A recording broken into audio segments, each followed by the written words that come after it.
What's going on, everybody? How y'all doing, y'all? Let's get right into it. Kim Porter's book has been released. I do have the book, right? Shout out to Chantel. Listen, shout out, girl. You know who you are. We do have the book. We are going to be reading live excerpts. Yes, they are going to be the dramatic interpretations, the bedtime stories. All today, we're going to be going over different chapters of the book. The link to the book is in the description box. Go and buy it after you listen to this. It is a must read. And if the book can be taken at face value, and lots of media publications say that it can, it is now an Amazon bestseller. It just got released, I think, yesterday. We're just getting copies. It's an Amazon bestseller. However, we're going to be focusing on particularly chapter 14. We're going to read you the whole chapter. This chapter is explosive. If what can be believed in this book, what's printed, is Kim's words, I cannot imagine the case of Kim Porter's death. It must be reopened. And on top of that, what happened with Shyne, Diddy, JLo at the nightclub, which unfortunately, Natania Rubin, if you guys don't know, we did a live with her, was a victim of that. Natania Rubin has been vindicated. Everything she's been saying, everything she's known, everything she's had to deal with, this Kim Porter book 100% vindicates her. It vindicates her. It implicates Diddy. More importantly, it implicates JLo. And more importantly, it actually implicates Shyne. If you guys don't know, Shyne was saying, oh my God, I've been a victim of Diddy. But Shyne forgot before that, he made another person a victim. He made Natania Rubin, because he took the deal Diddy gave. Natania Rubin has suffered, has been harassed. We'll talk about that in a second. We did an amazing live with her. We're going to play excerpts from the live a little later. But right now, y'all are here. Welcome, everybody. Let's get into this, and let's get into Kim Porter's book. Let's get into Kim Porter's book. Okay, this is chapter 14, I believe, and then it is called Shyne On. Okay, this is directly from the book. The link is in the bio. Then we're gonna have thoughts from Natania Rubin, go on a few other things. Okay, class, everybody know what's about to happen? Okay, let's get in. Also, what's today? Saturday, Sunday. Happy Diddy got arrested day 3. That's all I know. Diddy got arrested. We're on day 3. Did y'all see what Diddy? First they said Diddy was being harassed by inmates.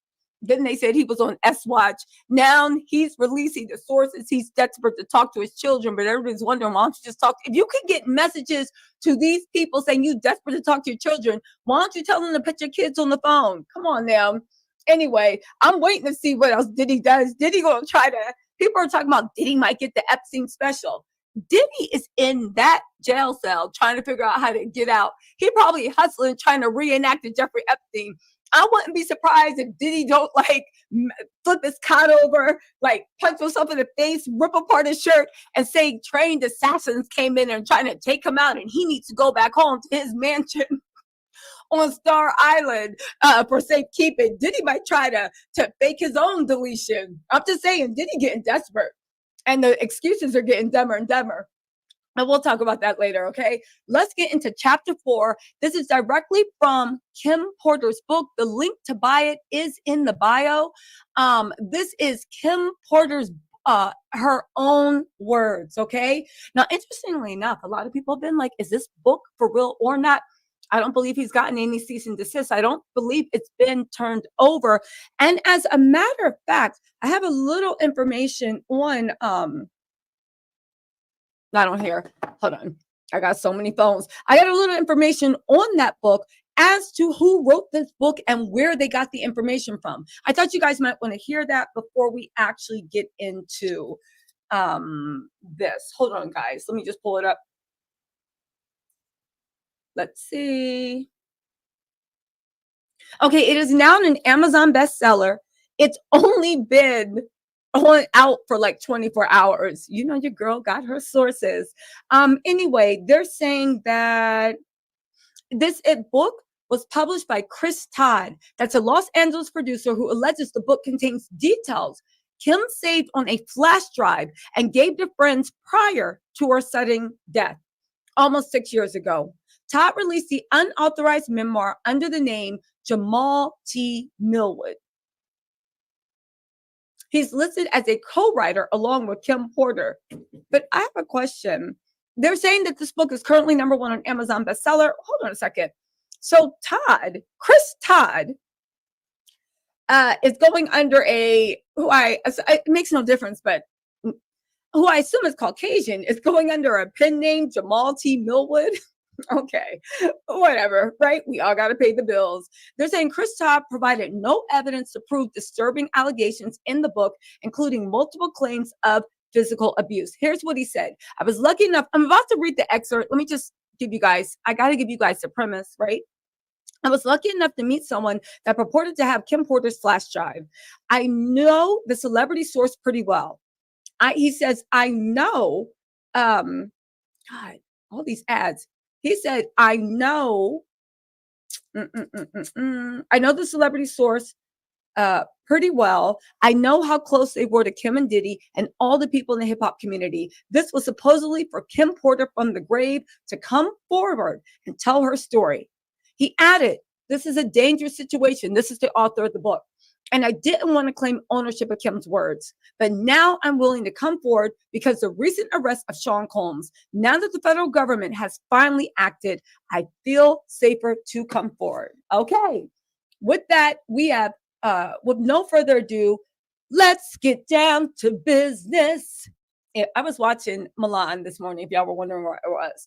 Did you send me daughters when I asked for sons? You're the saddest lot I've ever. Sorry, I was jamming out to Milan this morning. Anyway, right? I even got on like my Milan skirt. Okay, anyway, chapter 14. And yes, I was eating ice cream, listening to Milan. You guys also please hit that button, a subscribe button, or likes on the way in. Okay, chapter 14, Outshine. This particular evening, I was at Sean's house and Quincy was staying with a friend. It was some time alone for Sean and I until the doorbell rang and Sean got up to answer it. I heard a woman yelling and I quickly realized that was Jennifer Lopez, or better known to the world as JLo. Sean, what the hell? JLo blasted. Sean responded so calmly, relax, baby. What the hell did you have to start shooting?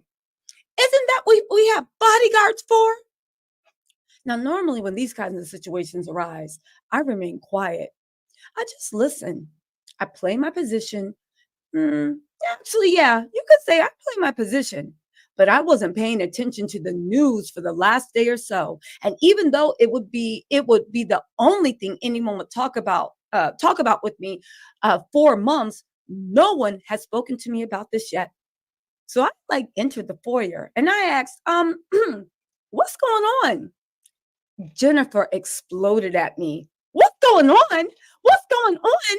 This ninja shot up the D club. My jaw dropped. I started looking back and forth between the two. Sean, though, spoke soothingly. Jen, you gotta, hold on, let me be Diddy. This is his toothpick. Take that. Jen, you gotta calm down. Jennifer was having none of it. She continued, calm down.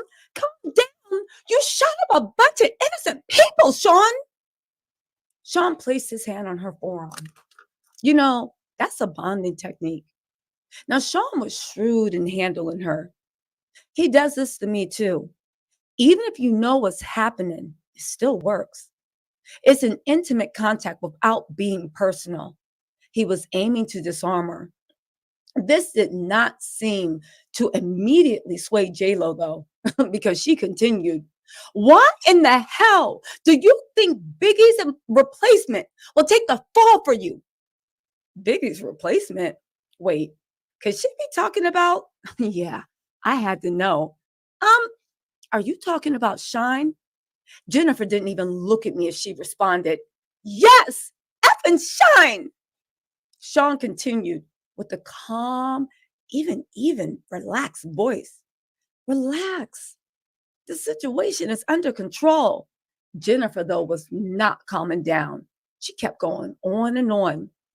They contacted my attorney for my statement. And there are a lot of witnesses, Sean. There is no way you're going to get away with this. However, Sean's arrogance can and would continue to be immeasurable at times. All he did was laugh. You doubted me? I couldn't believe it. I had to know. Sean, what could you have offered him to make him take a bid for you? Like, what the F? Jennifer also remarked. And what if he falters halfway through a sentence and starts talking? Sean looked at us and responded as calmly as ever. He won't do that. Yo, people in jail, they don't cross connected people from the outside. Jennifer looked deflated. So what? So what? You going to kill him too? How much does she know? Look, I'm not going to threaten anyone. Shyne is smart and loyal. He knows how it works. And when he gets out, he'll be well taken care of. Jennifer kept going. She spoke defiantly. Sean, they want to question me. I am not perjuring myself. I'm not going to jail over this. Now, Sean seemed so in control, y'all. I admired him for it at this point, but my spirit was broken. I felt so bad for Jennifer. She catches one bad break after another. And this was a really bad break. But Sean spoke with that confidence. Relax. Come in. Have a drink. Yo, have your lawyers call mine. You'll never see the witness stand. I promise. Jennifer didn't look too sure. She asked him, how can you possibly know that? Sean smiled as he replied, yo, between Shyne's confession and the witnesses that gave their accounts, the cops won't need much else. The statement from your lawyer, that's going to be fine. Jennifer's next concern popped up just as quickly. My attorney? Sean, he's good, but he won't do this.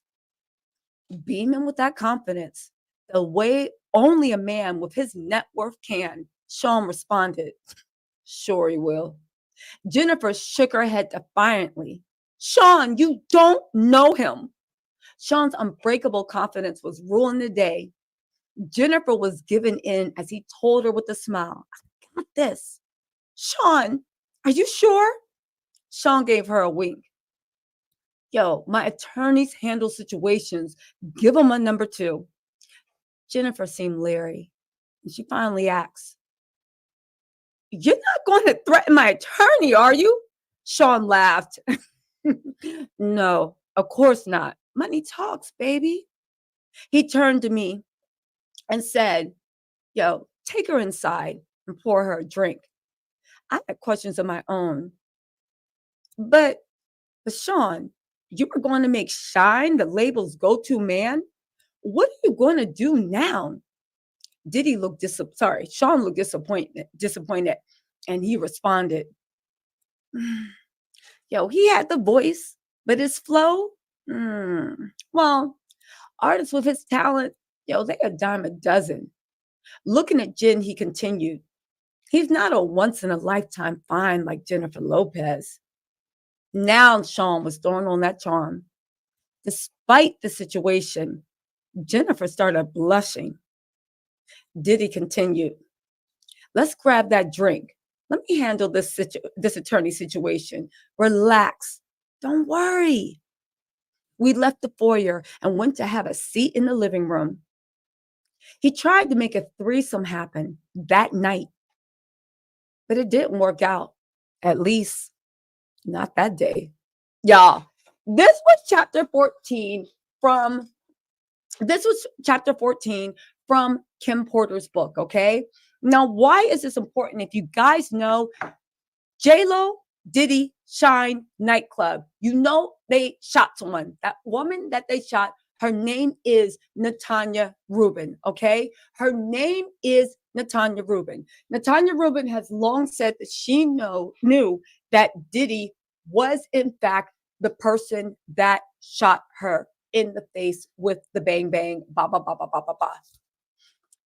She said she has been stalked, threatened. She actually ended up getting a multi-million-dollar settlement, the streets are saying, from Diddy. But there was a price to pay for that. Every penny she got, she felt like her tires were slashed. She was stalked. She was harassed.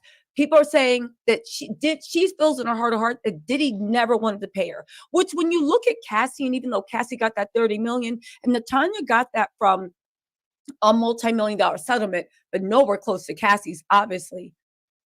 You got to think, what would Cassie have been going through if she hadn't made that criminal complaint, if she hadn't done what she needed to do to not just protect her, but to protect everyone, right?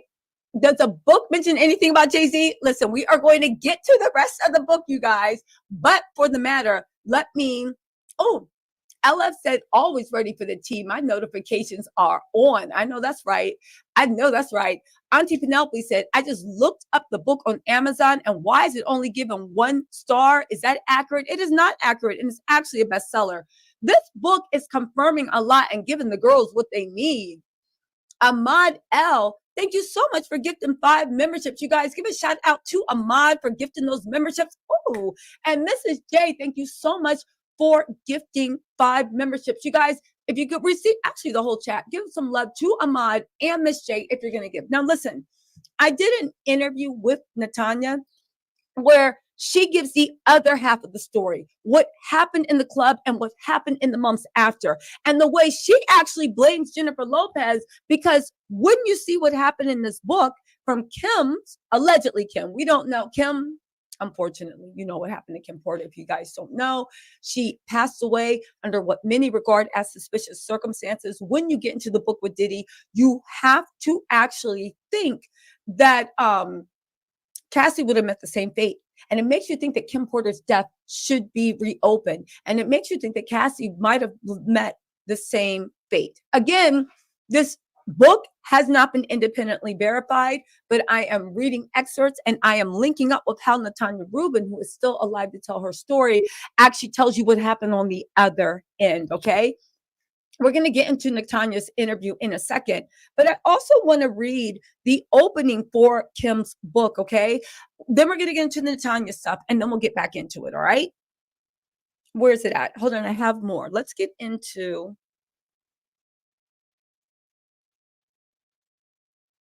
Did you send me daughters when I asked for sons? You're the saddest line I've ever seen. Baby, I'll make a man out of you.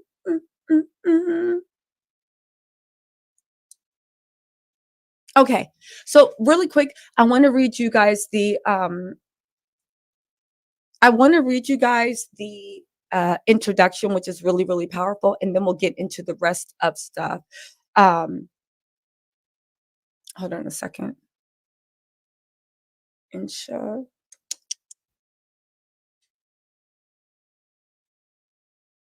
Please keep my father standing tall. Please bring honor to him. Please bring honor to him. Sorry, guys. Let me focus. Y'all can already see I'm trying to get back and finish watching the end of that. Keep my father standing tall. Okay, so here's the introduction. So for anybody wondering whether you should buy the book, we're gonna have a book club and read every single chapter, and we're gonna link it too. But here's the thing: the chapter 1 introduction.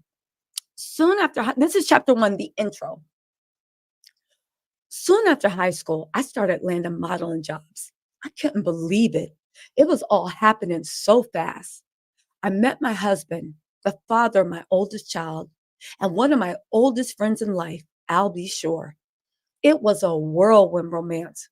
I was only 19 when we married, and no, it didn't work out. Al is still one of my best friends to this day. Our son Quincy is such a talented and wonderful young man. At that time, I had no idea my relationship with Al was going to introduce me to the man that I would spend the better part of my adult life with, a man who I would love and cherish, but eventually fear and hate. I don't want to put the cart before the horse, but I will say, although I knew what was going on, I turned a blind eye so many times. Here, I have to tell this truth. Unfortunately, because deep down I knew everything was happening, but I lied to myself a lot. He is so charming, a wolf in sheep's clothing, a devil, and I fell for it. This story must be told, despite the fact that it will hurt my children. I cannot hide it any longer. Sean Combs must be stopped.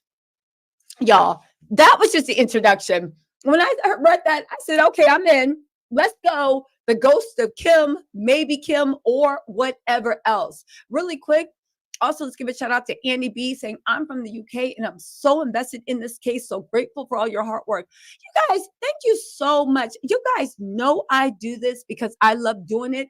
And you guys know I do this because I love the way you guys shower me with likes. There's about 7,000 people in this live. So if I look on YouTube right now, I should have, I don't know, about 7,000 likes because I know you guys love me so much. Let's see how many likes I, in fact, actually have. Oh, wow. That's a surprise. Y'all playing in my face and having a freak off in my likes. Y'all, there is 7,000 people on this live and I have 1,400 likes. Now, I don't want to sound entitled because I'm just happy y'all are here watching me. I know you don't owe me the likes or the subscribe, and I don't think I could, but can y'all please, if it's just because you forgot, please hit that like button. It does help my channel grow.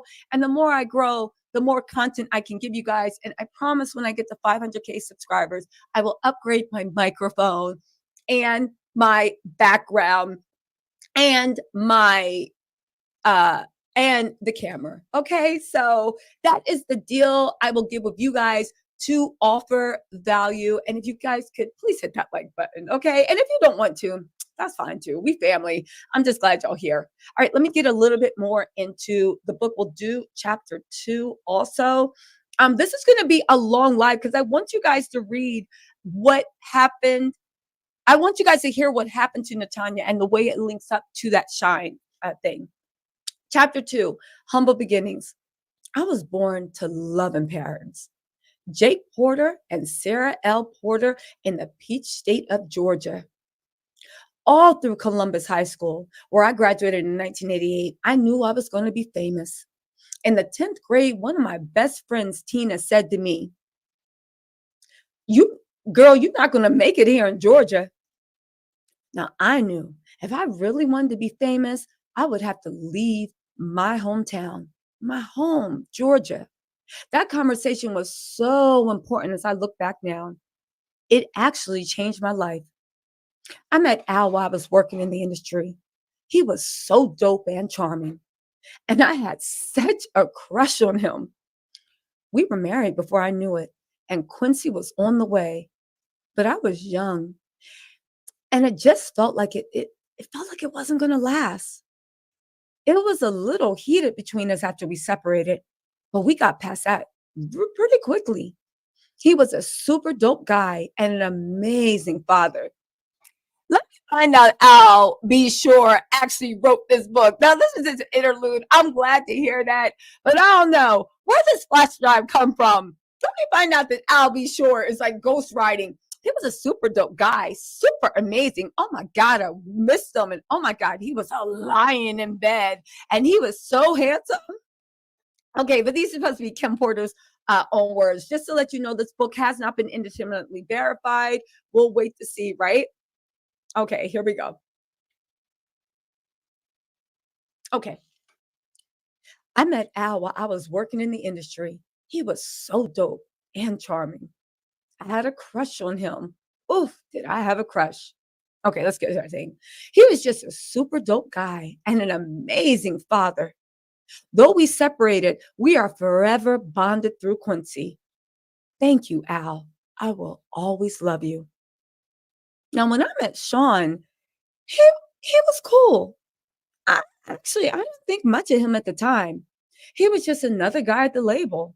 Now, Uptown was huge, and we were all living our best life. But Sean continued to lay on the charm. And before I knew it, we were dating. Now, as a young single mom at one of the hottest companies in the world, life couldn't get any better. Then it did. My boyfriend was getting even bigger. He and Clive would hang out a lot. But I didn't think anything of it. I mean, that was his boss, and he was doing things bigger than most men dare to even dream. And then it happened. I mean, okay, I was a little bit of a freak. I really enjoyed myself with my partner. And toys are one thing, but I never imagined having a man I was dating ask me to use a toy on him. The first time, Sean said he just wanted to experiment, try something new. I was grossed out, but he kept begging. He said it would only be this one time. And he was just curious. I was only 20 at the time. I said, what the hell? I hated it though. He bled from it. And there was doo-doo. Sorry. And there was ish on it. I left him alone after that. Yeah, that was from chapter 2 of Kim's book. That was from chapter 2 of Kim's book. Should I keep going? Should I bleed them? Should we keep going? Let's keep going. Let's get into what's the chapters? Chapter 1, 2. Let's get into chapter 3 a little bit. Hold on.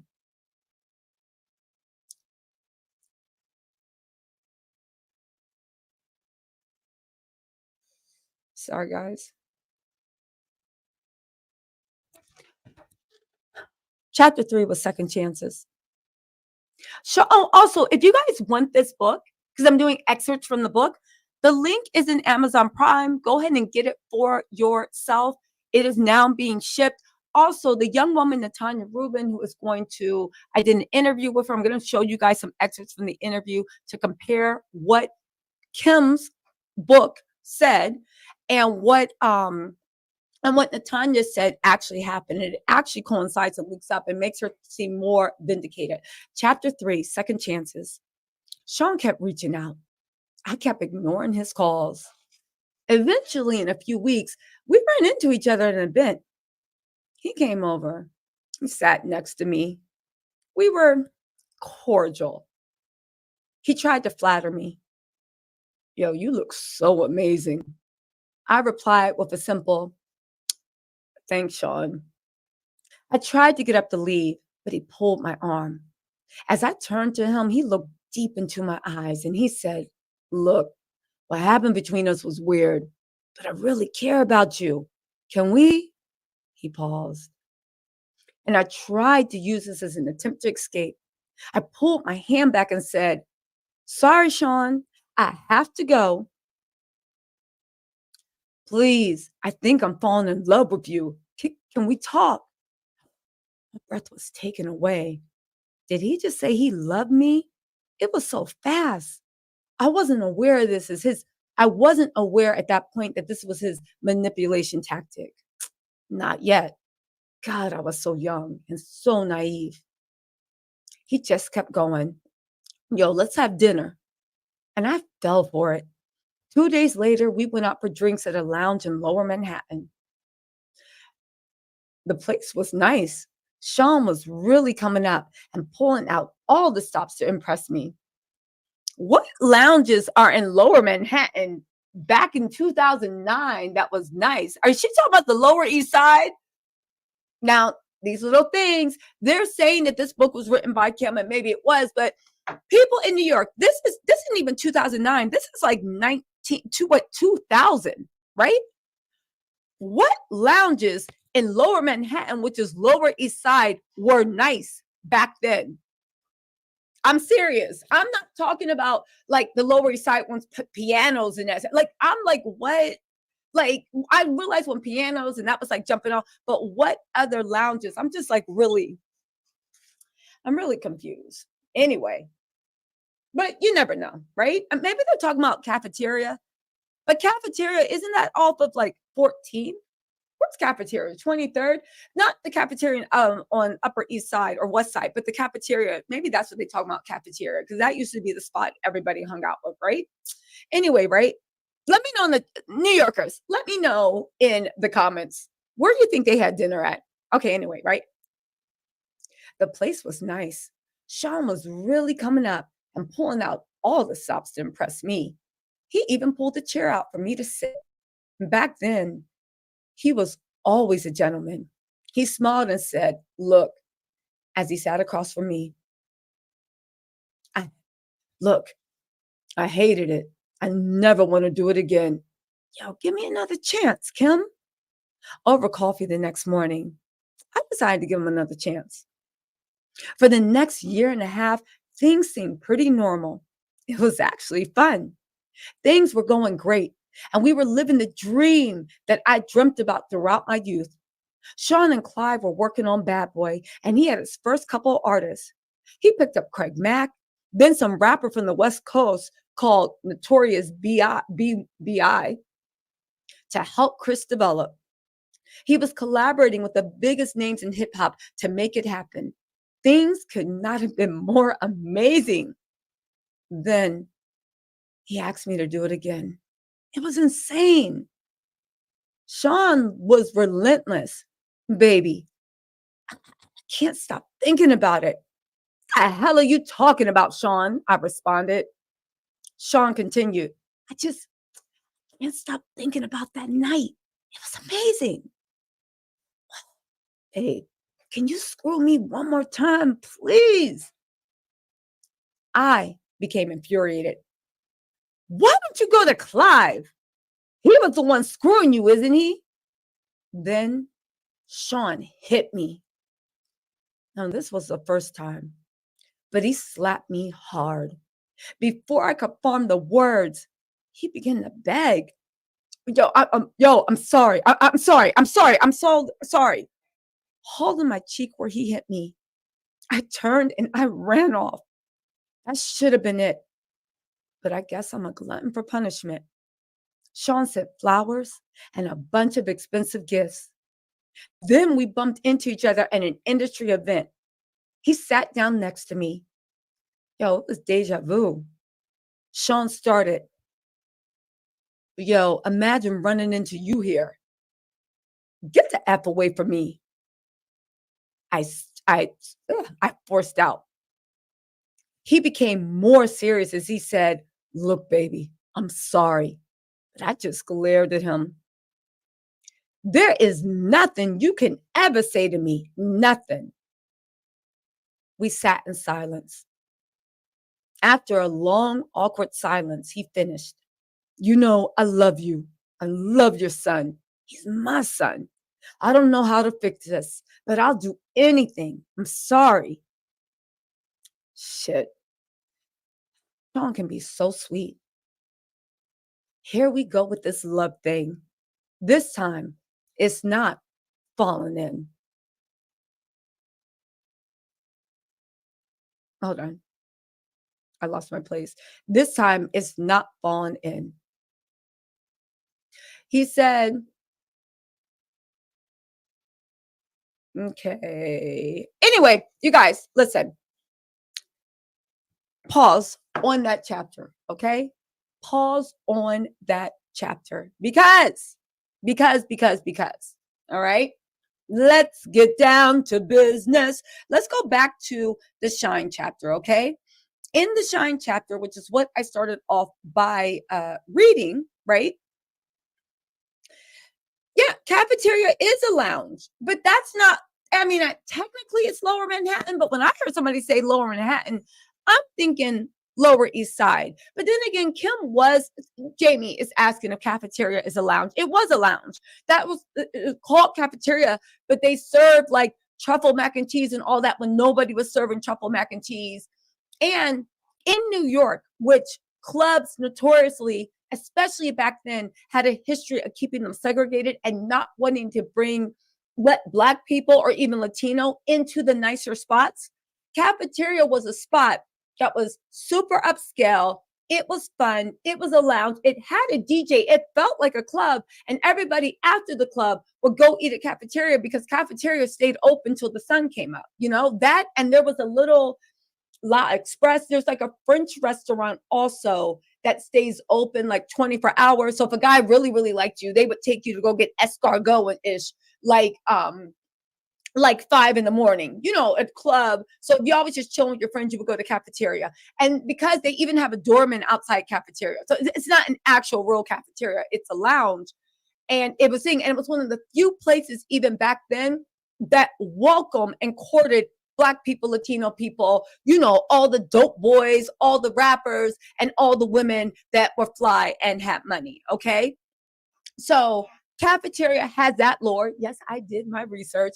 Cafeteria had that lore. And cafeteria is still a spot to go to, but it's like an institution, right?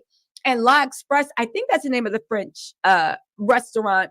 They stay open pretty much 24 hours and you can get like a full course French meal. And that's where the guys take you. They try to impress you like, oh, he got money, buddy. He's serving me escargot at 6:30 in the morning. We eating foie gras charcuterie boards, right?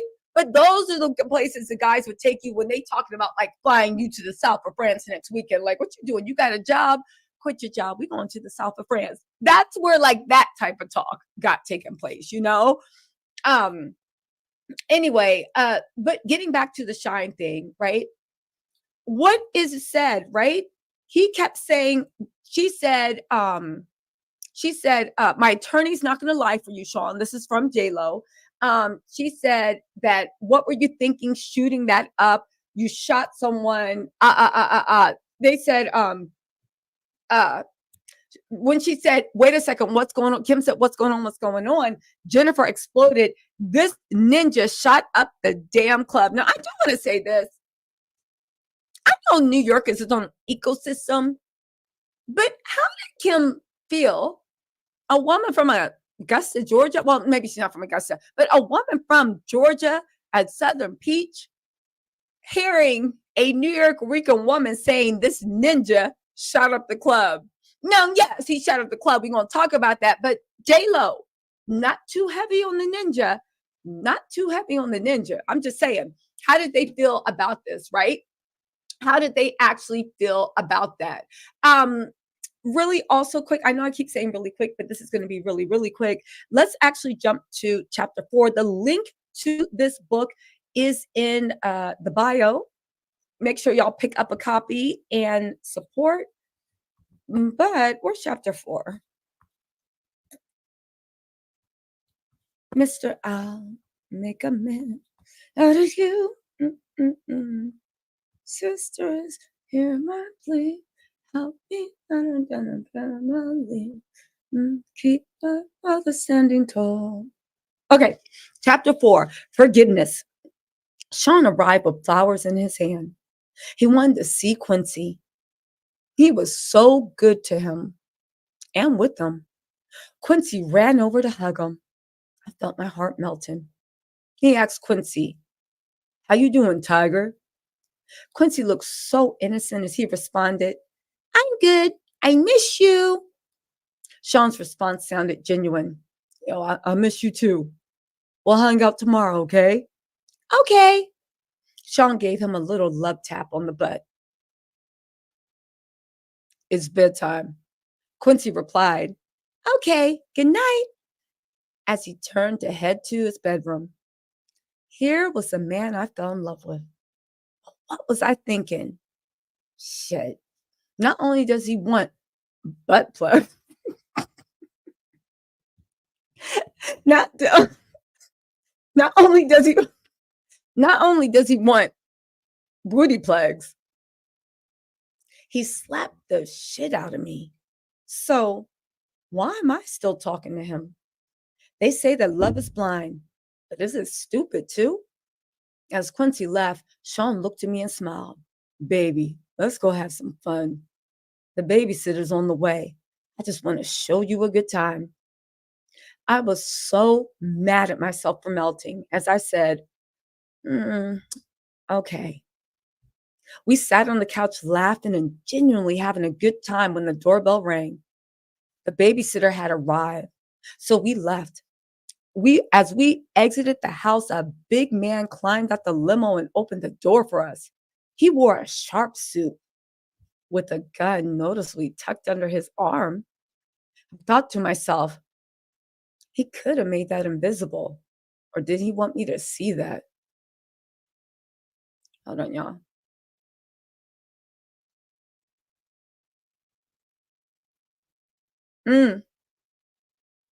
He said, when he stepped out, he threw a smile at me. I responded. No, he noticed me looking at his gun and he threw a smile at me. I responded, hello. Gene and I would see each other a lot after that day. I guess that's Uncle Gene Dill. I guess that is Uncle Gene Dill. I guess that's Uncle Gene Dill. Yo, this is wild. Wild, wild, wild. So listen, you guys, I just want to get back into that chapter, which was my first point. I keep going back to the Shyne chapter. The Shyne chapter, right?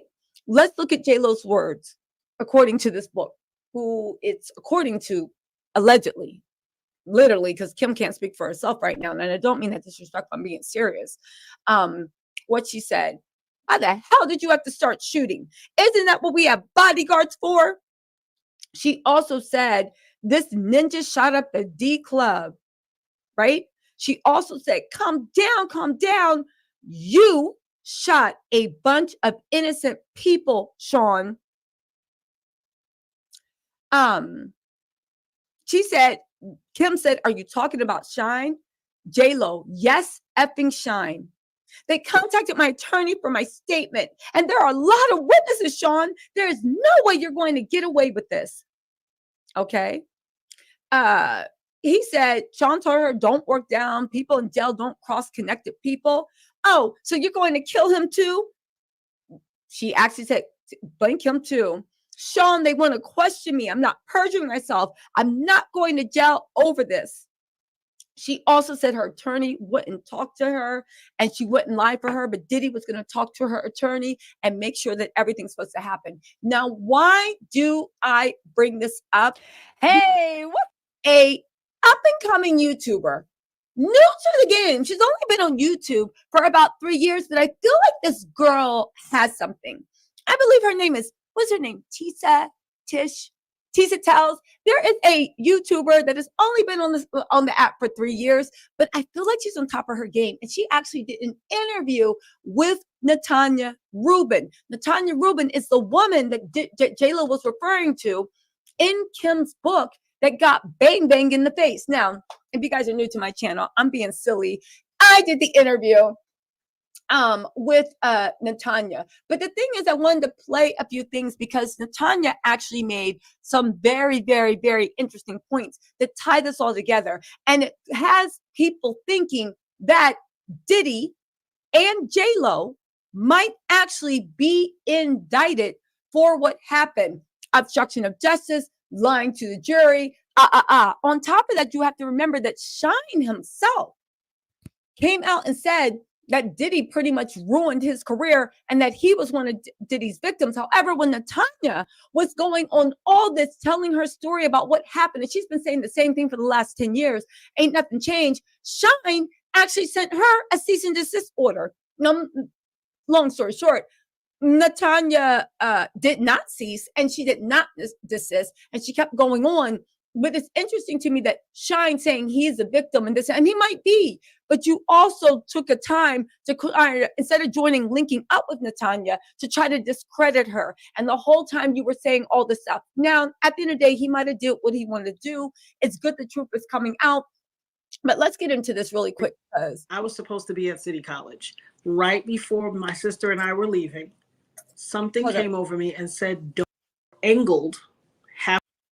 Natania Rubin is a young woman that when really she quick, guys. was The link to just the starting full off interview as is a going to be music in my recording bio. artist. I mean, She in the went to a description box nightclub to hear in it, New but I York, want you guys okay? to listen a little longer. Now, she was involved in the trial where Diddy was acquitted and JLo didn't even get charges filed against her. The media God damn, portrayed it school's good. as, you know, it was what it was. Natania tells a completely different story, even details that even I didn't know, as if the fact that you and Shyne were actually cool. Really quick, I want to give a shout out. Okay. VB Stars, thank you so much for the super chat. Pat and Pending said Diddy and Kim Porter made me play Love is Blind by Eve. Yes, Love is Blind. BYBZ Stars official tube said, what's the name of the book, please? The name of the book is Kim Porter, Her Own Words. The link to buy the book is in my bio, but you guys can Google also and get the Amazon link. I have no affiliation to it. It's not like an affiliated thing. Click on the link in the bio or not. Just get the book. You know, I have no affiliation. I don't get any AdSense, so I really don't care if you guys click on it from my bio or go, right? Hold on really quick. Thank you, B. Really quick. B's in the chat. Also, I want to give a shout out to Ricky Mofoon. You said my 6-year-old self needs some Milan. You're the best. Milan is the book. I mean, it's a movie too. Miss America's VW. Thank you for being a member for 2 months. Clover 84. Nichelle, thank you so much for becoming a member and for the super sticker. Also, well, super sticker. Kim Marie Norman said the Lotus Club was popular. Lotus Club. I've never heard. Okay. I mean, I wasn't in New York at that time, and this is just what I learned off of the internet. So thank you, Kim. Kim Marie said the Lotus Club was popular. Oh my God. Diddy put hands on her there. Wow. Because he hated that. Oh, Diddy beat her on blank because he hated that he loved it. Marie Rose, thank you so much for the super chat. That's an interesting thing, Kim Marie. Maybe he hated that he loved it and he was taking it out on her. I'm also going to, let me find my B. Where's Bia? Ah, there you are. Hold on. B, ways to support our girl. Really quick, you guys, let me let this play for one more second, okay? Shyne said he knew you. That's why when people say, well, how can she be sure who? She knew who was walking through the door. But what's more important is, as if that wasn't more important, she'll also go on to tell you how Diddy or someone put a price on her head where she literally had to flee the state of New York. You guys, again, whatever you think you know about this shooting, it goes deeper into the core. So Natania, let's just jump into it and then we'll kind of like move backwards because I want people to hear in your own words. Tell us about the night that it all happened, from the time you got into the club until you remember going to the hospital. Why don't you walk us through this? Sure. So first and foremost, again, thank you so much for having me, Tisa, and I appreciate you. So it was a peculiar night in all regards. Every little thing that could have happened to dissuade me from going happened. As I was leaving my friend's house, her dog jumped on my back. I dropped my earring under the fish tank that had broke earlier the week, cut my finger. It was just so many things that tried to stop me from crossing that threshold. And when we got to the club, everybody was in the car already blowing the horn. I was taking, too long. And we finally got to the club. And the oddest thing, I had been there quite a few times before. And the oddest thing was that there were 2 ambulances. They were angled halfway on the sidewalk, halfway in the street, narrowing traffic to 1 lane. And I said, my God, are they expecting somebody to die? I mean, it was so jarring to see that. And ironically, one of those ambulances is the one that took me to the hospital. So it was just, and the other one took the other guy who got shot. I mean, hindsight being.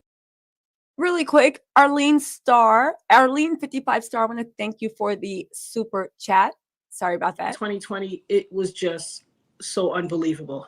And like I said, I see this over and over in my head and I can replay it so fluidly because it's the truth. It just it rolls off your tongue. I've relived this moment a million times. So we got to the front of the club. Sure. So there were 2 ambulances there. Now, again, Right. I have, you know me, I search for the facts, but I also am deep in the conspiracy theories about the fact that there were 2 ambulances 2 already ready to go already at on the club. It's funny with Diddy, and I don't want to be that person, but I will. When you look at what happened at City College, when you look at what happened at City College, when you look at what it's a hell of a coincidences, and coincidences go. Ironically, I was supposed to be at City College right before my sister and I were leaving. Something came over me and said, "Don't go." And I said, "I'm not going." And you know what, Black mamas, if your sister ain't going, you ain't going. My sister was livid, went in my room, knocked everything off my bookshelf. She was livid because something would not let me walk out that door. And we had planned, had our outfits and everything. And at the last minute, I was like, "I don't think we should go." And she was upset with me. And I promise you, after we heard the news start rolling in, she just looked at me and was like, and there were no words to be exchanged. You probably saved her life. For those of you guys that don't know, why don't you tell people what happened at City College? So City College was a basketball tournament that was supposed to be like a celebrity basketball tournament or something, and they were supposed to be doing some sort of fundraiser for the narrative changes, but some sort of fundraiser. And then it was oversold, grossly oversold. And so when they had already reached capacity, it's my understanding the day of the event and the day before, he still was advertising it, even though it had already been sold out, which caused a bunch more people to arrive. And then there became, you know how situations happen, a bum rush. And it was just so weird. So many people got injured and so many people died. So 9 people died, but it was really 10 because the rapper Father MC, his baby mother was pregnant. And so she was about 8 months pregnant, and the unborn child as well, which is what made the count 10. But it was very unfortunate that all those people had to endure that trauma and survive that. And you know my policy, I think I spoke to you about this already. I feel like it was a sacrifice. Every time somebody has to elevate, a sacrifice takes place. So no, definitely with that. So then go on. I'm sorry, I didn't mean to interrupt you. No, not at all, not at all. And so that night, like I said, there were 2 ambulances already there, parked on the sidewalk, halfway on the sidewalk, halfway in the street, narrowing traffic to 1 lane. And so that struck me as odd. And I said something.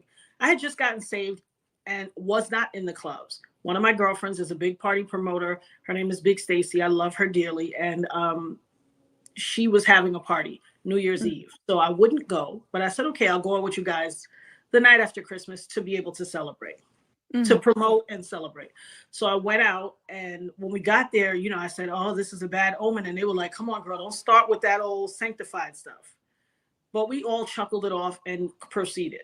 We parked, we got out front of the club, and there were a ton of people in front of the club. But you know how a New York City club can be. Sometimes they keep a bunch of people outside to build the mystique. Hey, it's packed in there. But it was packed in there already. So when I got outside, so many people were like, everybody calls me Ebony professionally. That's my nickname. My salons were named that. That's how everybody knows me. And so everybody was like, Ebony, what you doing here, sanctified holy roller? Like it was a joke. It was this whole, ooh, not the Holy Ghost. What, you coming to preach a sermon? Really quick, you guys. Also, Arlene, 55 star. Thank you so much. You said Jenny from the cell. Crystal K said, hi, legally. Arlene,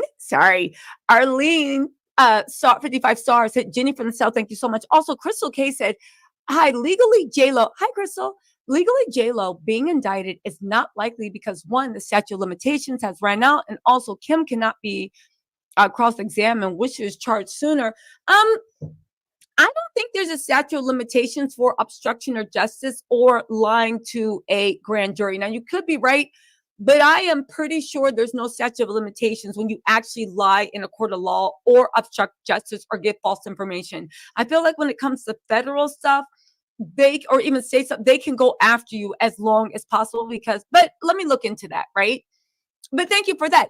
Diddy, though, well, Anyway, Valentine TV said, I love this interview and advise everyone to go watch it. Tisa's the GOAT on YouTube. Yes, we're watching this right now. The link to the full interview is in the bio, but listen to what Natania says and then juxtapose it and what you heard with Kim's book.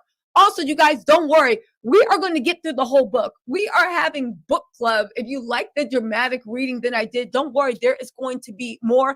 I just thought it was really important to juxtapose that with what's going on with Natania Rubin, okay? But anyway, hold on. And it was, there you guys go. Yeah, it was hilarious. All I could do was laugh because, you know, you got to, coming from New York, you have thick skin. You can't come in here and be all emotional. Oh, don't make fun of me. That's not me. So I laughed because it was funny. You know, they were like, uh-oh, you doing a sermon? You going to pass the plate? Sorry, this is the night, by the way, for all you guys asking. I know you're like, damn, let her talk. Hold on. Yes, even in pre-recorded, I'm going to talk over people. But all jokes aside, Natania is talking about the night that JLo was talking about. That night in the book where she popped up screaming at Diddy and Kim was there. This is what was happening on Natania's side of things and what she was doing. Also, Natania Rubin does have a YouTube channel. She's going to be covering the Diddy trial. Her thing is the dopest nerd. The link to all her socials, including her YouTube channel, is there. You guys, please go and give her a follow and hop in the comments and tell her tattletales. Tattletales are in the house. All right, let's keep going. Hold on. Like I said, there was such a crowd outside, but because Stacey was promoting, the owner has this group of, I guess they're his brothers, cousins, family members. They all look alike. And one of them came to the door and escorted us in. He said, how many you have? She counted us out and we all went in. Ironically, I got into the lobby. I was probably one of the last people to get through because the young lady, Sharice Myers, who was the security guard who lied and said she jumped on top of Puffy when the shooting happened. Absolute, utter lie. And everybody called her out. She says she jumps on top of Puffy, but when I'm going in, she's checking my pocketbook. I have a rat tail comb in my bag. And I'm talking about a rat tail comb, not even the pointy, cheap ones. It was a good one. So the end of it was dull. It had a solid tail. And it was just in my pocketbook. She snatches it out, makes this big, this ruckus. You can't take this in. This is a weapon. You weaponized my hair comb, but you let people in with guns that shoot bullets that kill people. I do not know in my 53 years of existence a story about someone being killed with a comb, not even gravely injured. But okay. I know countless stories. We're going to use like bang bang instead of shooting and deletion instead of, okay? But definitely. So you got to the door and they were being super, super strict. There's already two ambulances outside. So you're in the club, okay? And you're having a good time. Again, Natania is gorgeous, as you guys can tell, but she was, go on. I wasn't doing a lot. I stood in the corner. I felt so awkward being there that night. Okay. I stood in one spot all night. So you stood in one spot all night. And this is important because some people be like, how can you be sure? It's not like you was out there like getting it on the floor and you didn't know, and then you heard sounds. You were aware of your surroundings because you had just gotten saved. You were there with friends, but you kind of felt like a fish out of water. So you were just observing, you know? Yep. And anyone that's ever been to a club and you are the sober friend, you already know, like, it's fun, but you're just like, oh my God, right? So you're observing and you're kind of like in a corner. So you have a view of everything. So tell me the moment you actually saw Shyne, Diddy, and JLo enter. So another thing is it had only been by the time I got bang banged, it had only been an hour and 15 minutes in the club. We had only been in there an hour and 15 minutes. In that time, the young man Scar, who was very familiar to me. I mean, we were cool. I knew Scar. His mom lived across the street from one of my beauty salons. So he was a regular. Scar is the guy they ended up getting into an argument with. So I knew him. You know, he even turned around and was like, hey, what you doing in here, Pastor? You know, making jokes. He's like, what you drinking on? I got you, Ab. And I said, no, I'm good. I'm not drinking. And I said, give me a juice. And he said, you got me ordering juice? Like, I ordered a juice. He bought me a juice and I drank a juice. I just had gotten saved a few months before. I did not feel like I was supposed to be there. And so we chuckled a bit. I went back. He was by the bar. I went back to and his little crew, and I went back to my corner. In fact, I stayed in my corner. He brought me the drink. so where I was, there was a slight railing behind me, just a small railing, and that was the railing that led to the steps where you step down. It was a decline, and you step down to the dance floor. Okay. So I was standing on that upper level where the bar was, heading towards the door. There was a lot going on in there. One of my girlfriends, they were out doing their thing, and they would all come back and check on me, like, "Hey girl, you good? What's up?" And one of them said, "I want to go to the restroom." So I did walk with her to the restroom. When I walked to the restroom, we went on the perimeter of the club, the outer perimeter, and we came right back. And was there for a little while. So I did start to see that, it's really packed in here. I started to see who was in there, and it was packed. A little while later, this entourage was making their way from the dance floor up the stairs in that corridor, headed towards the front door. So you know how it is. They have their entourage. It's the main people, then their entourage, and then the hangers on who want to be,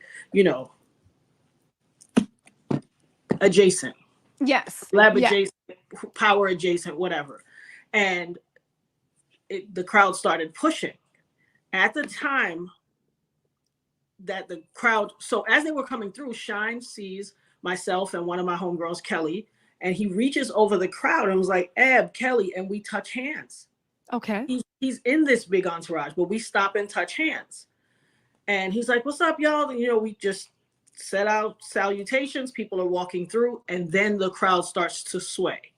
Black Rob's song, "Whoa," is coming on. And that intro is like, yeah.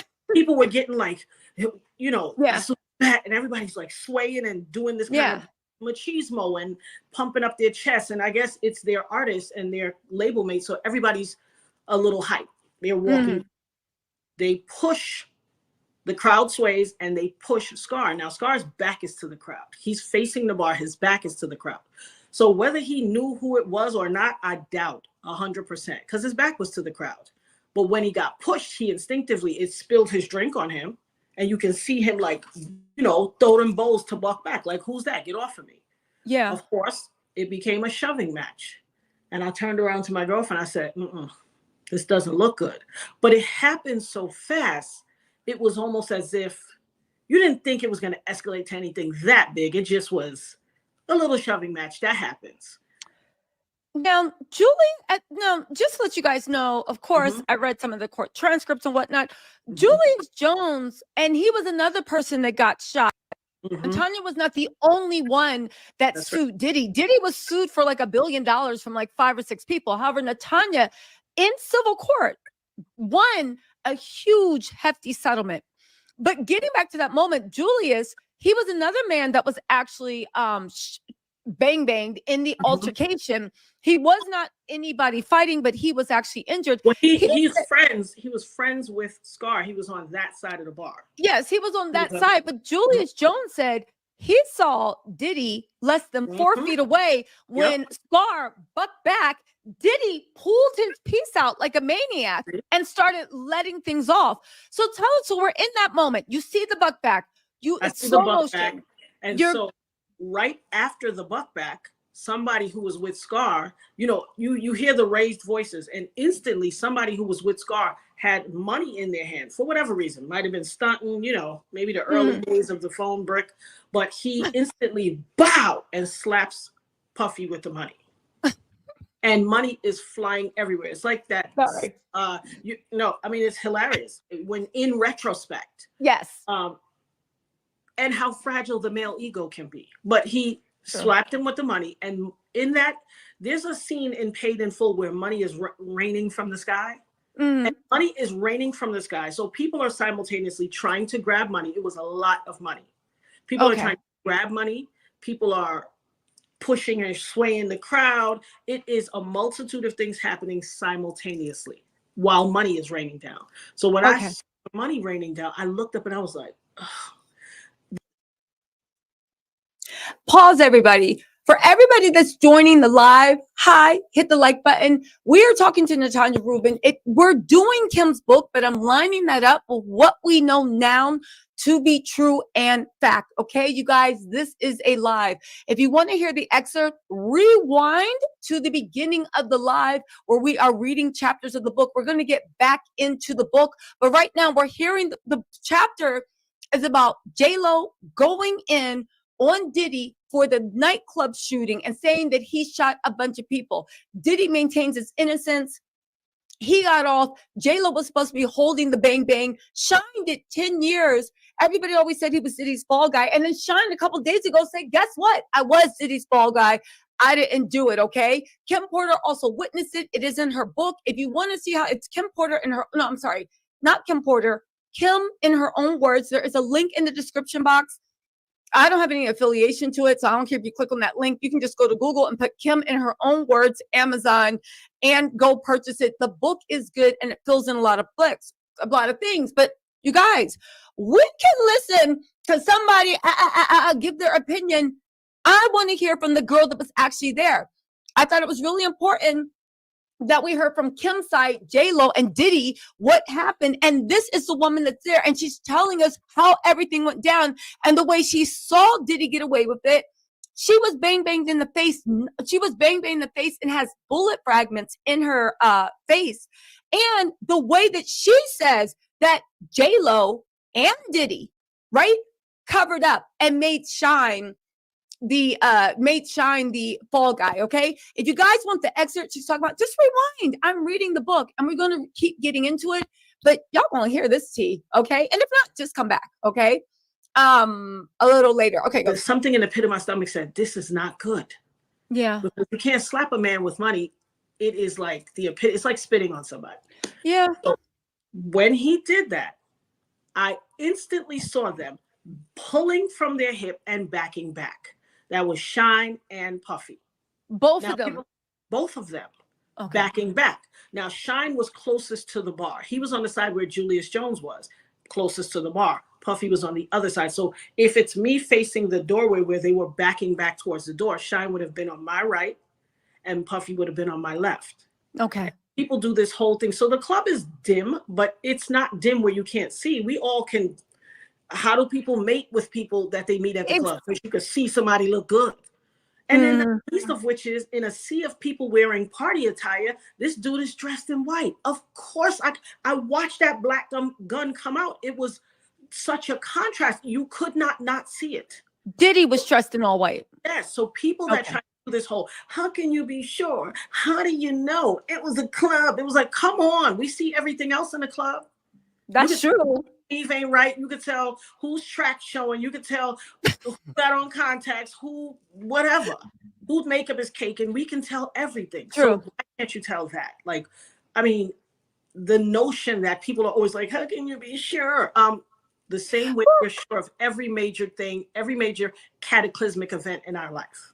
To be fair, you were completely sober. You were completely sober. Your back was to the wall because you were you are naturally observant and you had a bird's eye view. Diddy was a big celebrity back then and he was wearing all white. And you saw him get slapped in the face with money. So even though, yes, I do find that improving, but the thing is, if I saw anybody get slapped in the face with money, your eyes are instantly on there because you know there has to be some type of retaliation. Your eyes are focused on them. And so just the machismo, you knew that some type of retaliation was going to take place or that it would push further. I didn't realize to the extent with which, but I knew it was going to go further. So you see, so you're sitting here, Shyne's to your left, Diddy's to your right, eyesight. You see Shyne is to my right. He's by Diddy's to my left. Okay, so I can't do the Diddy thing. So Shyne's to the right, Diddy's to your left, and you see them both go for. I see them both reach and draw from their hip, and so I turn to tell my friend, "Oh my God, watch out!" And as I turn to, so bodies are moving, but as I turn to tell my friend, "Oh my God, watch out!" As I was turning back, I know it was the voice of God. He said, "You are about to be hit. Calm down." And I said, "No." And when I looked at them, instantly, pow, pow, muzzle flash. Shyne's muzzle flash was slightly higher. Puffy's muzzle slash was slightly lower. And it was just like, pow, pow. Now, Instant. that's something interesting. And did you bring, I'll ask questions about the trial later, but that's undeniable. For anybody that is familiar with firearms, especially in the club, you will see the muzzle flash go off. And no matter how quick your trigger finger is, they were all three Smith & Wessons. It's impossible to see muzzle flash go off at the same time, or even a second after with the Smith & Wesson. And it was like, pow, pow. And it was so bright. It literally obliterated my sight. And I instantly said, because I had just gotten saved. And so in having just been saved, we start going to classes. And the pastor said, this is not the end. This is the beginning. You are about to. So life and death is in the power of your tongue. And that rang true in that moment to me, because I instantly threw my hands up and said, no, God, don't take me. I have children to raise. I'm not finished my work yet. I literally said that instantly. And I felt like all of the flesh on my head rushed to this point in my face. It felt super tight. And everybody screaming, running, trying to go to and from hither and yon. And it was just a melee. And I instantly saw, first these people are running and these girls pushed through and trampled me. They pushed me back and my leg got twisted out because I didn't just get shot. I also tore my medial meniscus and had to have surgery on my leg. I was on a leg immobilizer and brace and all that for a long time. Oh my gosh. So my leg was turned out. And as I'm tapping the floor for my friends through the crowd, I'm like, guys, y'all okay? Y'all okay? As I'm tapping on the floor, they're like, yeah, we're all okay. And I said, I'm not okay. And these girls were like on top of me. And I'm like, I'm not okay. I'm not okay. They said, you okay, Eb? I said, I got shot in the face. And that's when one of my friends reached across and pushed the girl off of me. And when she pushed her off of me, the girl was like this, touching her hair and looking at her hand. And it was just blood everywhere. Oh, and wow. I was like, oh my God. And in my mind, I kept thinking, but I was calm. I was hyper focused. And that's actually been my personality since I've known myself. When things go crazy and everybody else is losing it, I become super calm and hyper focused. Eye of the storm. It's always been like that. So exactly. So now everybody's flying out of the club, flying all types of places or ducking, and the area is clear. And I see the body on the floor, right underneath the lip of the bar where he was standing. He's now laying on the floor. Scar.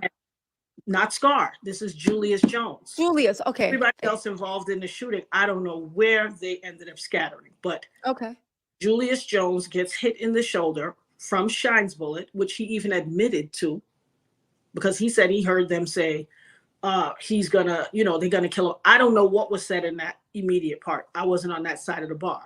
But I know for a fact that when this guy was laying right under the lip of the bar, I thought he died. And because at that moment, everybody was running through the front door and I could feel, do you remember on Star Trek where they used to say, beam me up, Scotty?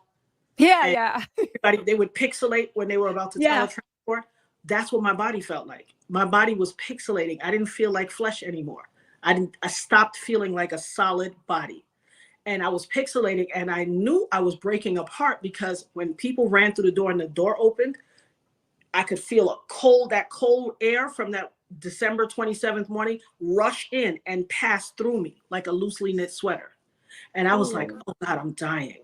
I thought I was dying because that wasn't a sensation I had never, ever experienced. And so my mind only likened it to the flesh is dying. And I stopped in the midst of that because I saw the guy laying on the floor and I prayed for him because I thought we were going to die in the same, I thought he was dead and I thought we were dying from the same thing. And I didn't want him to meet God without being saved. And so I stopped and I prayed for him. I stopped and I prayed for him. And, I don't realize how long it was, but by the time I turned around, it felt like I was the only one there. And then these two sisters that I knew that were from Brooklyn and, everybody knew them, Keisha and Red, they came toward when everybody else was holding their face and looking at me going, oh, and running away. Keisha and Red came to me. And so Keisha, Red dove over the bar and got a bunch of paper towels. But they had the mindset to not shock my system. They were like, come to me, Eb. Just walk over to me, Eb. I don't want to scare you. Come to me. They Oh, didn't wow. rush, grab me or anything. And they had the mindset to know, to be calm about it. And Mhm. just as he was giving me the paper, I look over to the side. There's this side door right in that little area where I had been standing by the railing. Mhm. This guy with long dreads and about 2 or 3 other people, they were running into that door. And she said, hold the door. And he slammed it shut. So she went over to the door and bang, open this effing door, open this door. You heard me. And eventually somebody opens the door. And that's when they escort me. They're like, come on, Eb, let's go through the door. And when they opened the door, the light was super bright. It was the kitchen to the adjoining hotel. And I could see, and no disrespect, I could see short Mexican men with aprons on, what looked like short Mexican men to me. And that black and white tile pattern Yeah. with a million red footsteps, bloody footsteps in every direction. And so I was awestruck because I knew it was my blood. And I Oh, was like, wow. oh God, I'm going to die. Like the amount of bloody footsteps, I didn't think any human body could survive after that. And so I was like, wow, I'm going to die. And so but I was still calm. As I got into the kitchen, I saw these 5 boxes, like kind of askew, just stacked 5 high. And they had carrots in them. And they literally looked like almost cartoon version of carrots with the long stem, green Yeah, the stem green. were poking out of the boxes. And so that looked like the only stable thing. And I went and stood by the carrots, by the boxes, and leaned on the box, like just had rested my hand on the box while I held the paper towels to my face. And Mhm. blood was just gushing and it was everywhere.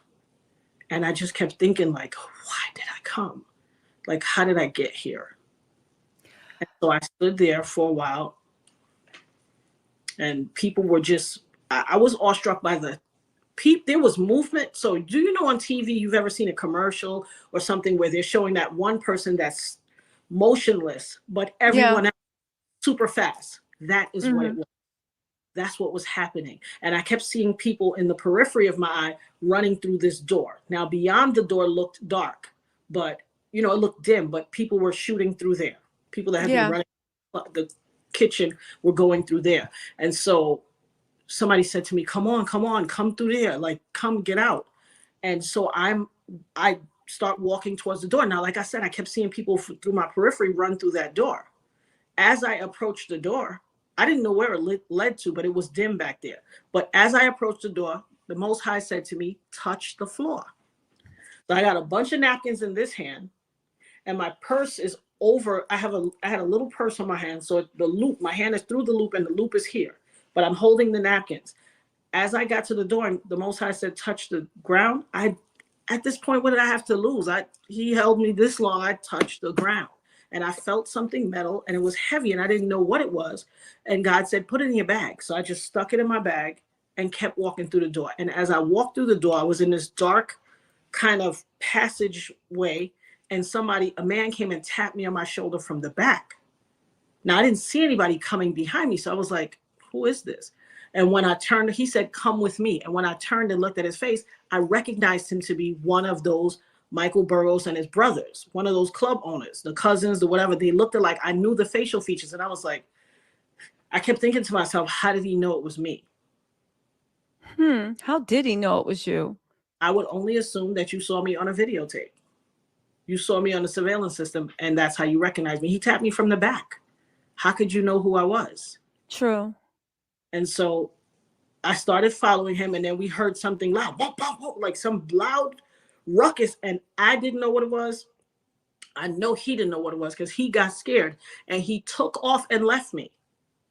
But where we were standing was in the VIP section. This VIP, and I see a mirror on the wall, and I'm telling you, I kept thinking, because people kept covering their mouth and like drawing back when they saw me, and I kept saying, what do I look like?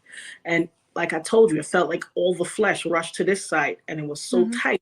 I started walking to the mirror, and God kept saying, don't look in that mirror. And I was just like, don't look in that mirror. And I had to see my face. And right when I got up to it, somebody turned around and was like, come this way, come this way. Like I literally, like a TV show, was about to look. But I Yeah. think God knew in order to sustain me, I could not see that. And so I turned back And they were like, come on, we've been looking for you. Mm-hmm. And then when I got to the kitchen, it was an EMT. He's like, where have you been? We've been looking for you. And so I don't recall talking a lot. But when I got to the staircase, when they led me out this corridor in the kitchen part, it led to the staircase for the hotel. And there were about people like 4 or 5 deep on either side of this grand staircase. It was probably about 5 or 6 steps. And people were on the platform and then on each step, like 4 and 5 deep, waiting to see who it was that got shot. And because I had beauty salons in New York and I was a vocalist and everybody knew me, I was popular. Everybody knew me. And I just kept hearing people saying, oh, it was Eb. And people were screaming, oh my God, Eb, and grabbing their face. And every time somebody said my name, I felt like something was pulling me closer to life. And I always remember that I was eternally great. It's making me emotional right now. I remember being eternally grateful for those voices, even though everybody was standing in the staircase like, and looking away, and people kept saying, Eb, it was Eb. And every time somebody said my name, I felt like I was being pulled back to the land of the living. Oh, and wow. I'm eternally grateful for that. It was the sound of my name that kept me alive. I don't even know what to call it, but I know that's what it was because I could feel myself fading. Like I said, I didn't feel like solid flesh anymore. I felt pixelated. And every time somebody pulled me back, I felt my body, if that makes sense. It makes perfect sense. You literally almost died. It's so interesting and harrowing to hear when, like, basically you feel like your soul is leaving your body, but the people and how they say talk to and hold you down literally were holding you to the land of the living. Please, I'm so sorry to take you back to. It's okay. It's cathartic. It's cathartic because I spent so many years like not wanting to. I talked about it over the years, but sometimes you'll get that. All right, girl, you done told me that story. I heard it, and we can be insensitive as a people. We don't understand when somebody has survived the trauma and they try to talk to you, it's because they need to get it out. I'm a firm believer. And my mother always said, if you have dis-ease in your spirit, it will create disease in your body. That's and true. I've always been a truth to power person. So I speak, but you don't want to seem like you are harping on stuff, After a while, the fanfare goes away and people are kind of like back to their lives. And so you're just filled with all of this stuff and you tuck it away to deal with it. You're better than me. I would have been handing out pamphlets to everyone I meet. Like, this is my life story. If you don't know, the butcher, the baker, the candlestick maker, everybody would have heard. Like, so anyway, back to, I would have kept going on, but it's good that you had the courage to rebuild. I want to, let's pause right here. I want to come back to this point we are. Let's rewind because there's been so much we heard about that night. So Shyne and you actually knew each other. And this is Shyne. He's done multiple interviews saying he actually knew. I'm sorry, Natania. It's quite all right. It's nothing to be sorry about. I need this. Tears are purification for the soul. For many years, I went without crying. And it took somebody, a wise woman said to me, listen, I don't know why you have to be so strong. You don't need to be perfect. That job is filled already. His name is Jesus. Go ahead and get out and cry. And I needed to hear that. People will come and give you very strong wisdom. It's up to us to hear it and take it. So I appreciate it. Definitely. So let's rewind back to before an incident that actually changed the path of your life came up, because it wasn't just over when that happened and the trial. We're going to get there, but you were actually bullied and harassed in New York. As a matter of fact, you feared for your life. But I want to go back and talk about the players. Shyne said in multiple interviews that you and him were actually cool. He actually said that people overstated how close him and Diddy was, right? And Puffy, after this, actually rebranded to P Daddy and then to Diddy because he was trying to move away from people remembering what he actually did to you. Absolutely. So you and Shyne were cool. How did you know Shyne? So Shyne used to be in front of a barbershop, a beauty salon barbershop, that a friend of mine, Manny Haley, owned. He sounded like Biggie. We all knew him. He'd be out there rapping. The young guys doing their little ciphers or whatever. And we knew he was trying to get a deal. So when I was actively pursuing a record deal. I'm a vocalist. People don't know that. Like, there's so much of me that got lost on the cutting room floor because this then takes precedence and becomes who society sees you as. But I'm a vocalist. I'm a skilled vocalist. Really quick, you guys. No, I am not on dinner break, but Natania is telling her side of the story. And this is interesting to me. We're going to get back into the book in a second. Really quick, I wanted to say Lisa Rodriguez, she said, hi, Tisa. Thank God the shooting didn't ruin Natania's beautiful mind, spirit, and face. Won't he do it? Yes, he will. Gail K said, thank you for joining. I appreciate that. Kitty Cat said, what lipstick eyeshadow is this in the interview? Eyeshadow, I just rubbed some of the lip gloss on my eyelids. And I think in this one, I'm wearing Sephora, their lip liner in vintage rosewood. And they have like an ultra plumping gloss. Matter of fact, I have it right here. The number 5.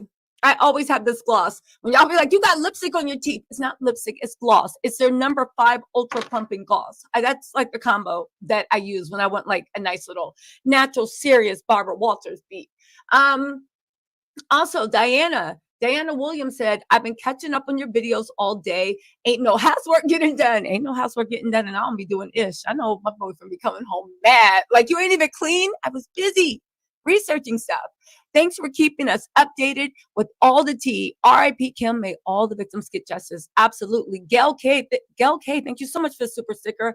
And also, Peanut Butter Kissable, saying that was prayerful energy, pulling you back to life. I know that's right. All right, let's get back into what Natania's saying. This is what JLo said. This is what happened. She was actually there that day.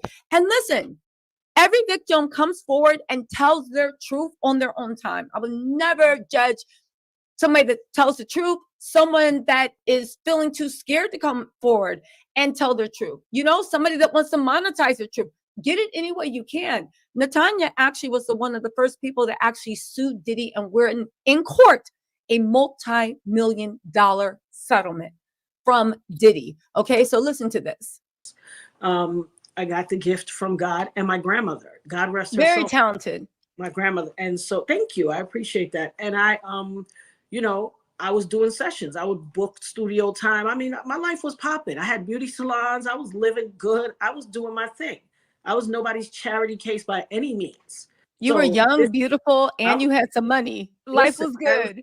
My waist was snatched back then. You couldn't tell me nothing. I was good. And, you know, everybody came to my salons. Everybody knew me. I ran with people. So it was like, you know, some movers and shakers. I wasn't some pity charity case at all by any means. And so it just so happens that I was in my session one time, and a young lady that, you know, lived in the building where my beauty salon was, she sang, and she came to my shop, and she was like, yo, Eb, when you go to the studio, let me go with you. I'd like to record with you. So she was in the studio with me that day, and Manny called my phone, was like, what's up, Eb? Where you at? What you doing? And I was like, I'm in the studio. What's up? He said, word, we got that cat. Remember the young cat Shyne? I said, yeah. He said, can we bring him through to your session? I want him. Let me get him on your, let's drop some bars. Let him come and drop some bars. So I said, all right, bring him through. So it was a crew. They came through. He came. He spit some bars. I remember he did a rap about Cohiba. I remember I had to go look up. I was like, what is Cohiba? Cigars. Cigars. I didn't know what Cohiba was. But he was so... you know, you could see the fire in him and the desire to get what he thought, what he saw on the horizon. And it's my sincere belief, nobody can tell me otherwise. When they took that copy of that, back then when we used to record on like ADAT and stuff like that, when they took that recording, they took that piece of the recording, and I'm sure that that's what they used to shop him to a bunch of people for him to get his deal. Now, I know he did other stuff, but that was what he was on wax on my song. Okay. So you were definitely plugged in. So did you guys develop a friendship from that? And we had a friendship. There was time, and this was more than one time he came to the studio. So on one particular time, I do remember vividly, it was the crew of guys. They were large dudes. They had money, they had power, they had position, they were doing their thing. They were known. These were big dudes. And he was a younger guy. And on one particular time, I could feel the energy where they were like, yo, let's go to the restaurant. Let's go, let's go eat. And he was I could feel this energy on him. I have a gift. I'm an empath. I can feel people's energy. And I knew instantly what that energy was, that discomfort. I could tell he didn't have money. And I never like people to be stripped of their dignity. I will save you from being stripped of your dignity. And so I said, y'all go ahead. I said, I'm not going to let him. He's like, oh, I'm going to stay in rhyme. And I said, I'm not going to let him outdo me. We're going to battle this out. Let's keep doing this. And they left. And I literally said, whoever wins, food is on them, the other person. And so I let him, we went a little longer. We didn't even stay that much longer. I said, where y'all going? They told us where we were going. They were going to the diner. And I went ahead and battled him for a while. And I was like, all right, you got me. Come on, let's go eat. And we went and met up and I paid for the food because I knew as a young man, when you were around a bunch of large dudes and you don't got it like that, you don't want to be stripped of your dignity. You don't want to be a grown man that asks another man to feed you. And I want him to endure that level of shame, which it shouldn't have been shame, but I didn't want him to endure that. I could feel that was his issue. And so help me God, afterwards we went and I was like, oh, it's on me as my treat. You beat me. So this whole narrative of, now I was the fall guy. And, when the reporter said, is she being honest? Is she saying that you also, I'm not going to get into that. Why not? What are you afraid of? So just to pause really quick for you guys that didn't watch my own old live, shame on you guys. But what Natania is referring to is Shyne is up running to be prime minister of Belize. That is a whole other thing between what's going on, money laundering, possibly drug trafficking. That's a whole different story. We'll cover that in a thing. Let's focus on Natania. But again, Shyne in that video actually spoke on what happened. He is trying to get exonerated because the people Belize, when Shyne got elected, put through legislation saying, if you have ever been convicted of a crime anywhere in the world, you cannot be prime minister. Now, that was directly because they knew Shyne had been convicted in the U.S. and he is not allowed in the U.S. Shyne is now working behind the scenes to get himself exonerated through the New York district attorney, saying that there is proof that he was not the one that did the bang bang. And he even mentioned Natania, but I don't believe he said her name. He's like, a young woman even says that there will be analysis. But if you can imagine Natania's betrayal, where it's like, I literally fed you and saved your ego. And I know you would never be so presumptuous as to point that out, but you came to him with a heart full of love. You have been saved. But even then, your nature is just kind, giving, and to leave people better than they've been. So it's very disappointing that he chose Diddy and the money that it's alleged Diddy was going to pay him, even though Diddy ended up screwing him over too. And even now, after all these years, when he has the chance to free himself of going off on Diddy, calling him everything but a child of God, and Shyne still stayed quiet. And then when you got a platform and people started through this Diddy thing, people started digging through and being like, well, hold up, what was Natania saying? That is when Shyne tried to leverage what you were saying, still not mention your name, still not help you get justice or spread the truth, but only to say, well, she's saying it, and now I'm saying it couldn't have been me, so I want to be exonerated. But I don't know who did it. I just know it's not me. But here's the deal. Totally disrespecting another man, Julius Jones, who got bang banged, and a gentleman, Thompson, who was grazed. Why would you invalidate their life and their story? While I may have been the most seriously injured, why are you discrediting and invalidating these two other men? What have they done to you? You admitted it. How are you trying to wheel back now and use me as the leverage to be able to achieve what you want? I have a problem with that. Yeah. You speaking the truth, speak. My mother always said, if you 10 toes down on what you got to say, speak the truth. Don't add nothing extra. Don't add nothing. When you got to add something extra, you are a liar. And I have a problem. Nobody's going to lie on me. Nobody's going to utilize me, my words, my pain, my trauma, my survival story to be able to get themselves out of trouble. You're not going to use me. I won't allow it. I never did. I was that kid. I don't care what anybody thinks about it. When I was sitting in the class and somebody threw something at the paper, everybody knew me. I always wanted to learn. Don't be clowning while I'm trying to learn. And if you throw a paper and the teacher turned around and said, who did it? I'm like, she did it. I want to learn. You could be here to be a goofball if you want, but that's not what I'm here for. I'm here for my education. Go be a goofball in the hallway. And if you got a Yeah. problem with it, that's your business. If your lie intersects with my truth, too bad for you. Too bad for you. The word says, cry aloud and spare not. I ain't sparing. I'm not suffering fools. You're going to face what you did. And you're going to acknowledge the truth, and you're not going to utilize my truth to be able to get yourself out of a jam. You did it. Face accountability. That's what true recompense looks like. Yeah. Adulthood looks like. Yes. So, okay. So we have Shyne, and that's a complicated relationship. And Shyne, again, it's so disappointing that he's not choosing to live in his truth, because he thinks, in my opinion, the material wealth, right? The wealth that this material world can offer him right now is outweighing anything, because he's not thinking about eternal. He's thinking about, okay, next week, whatever. Those I think it's Protestant. deeper than wealth. I think it is Tell me. just trying to validate himself in the eyes of his father. Remember, he was the outside child, the unwanted child.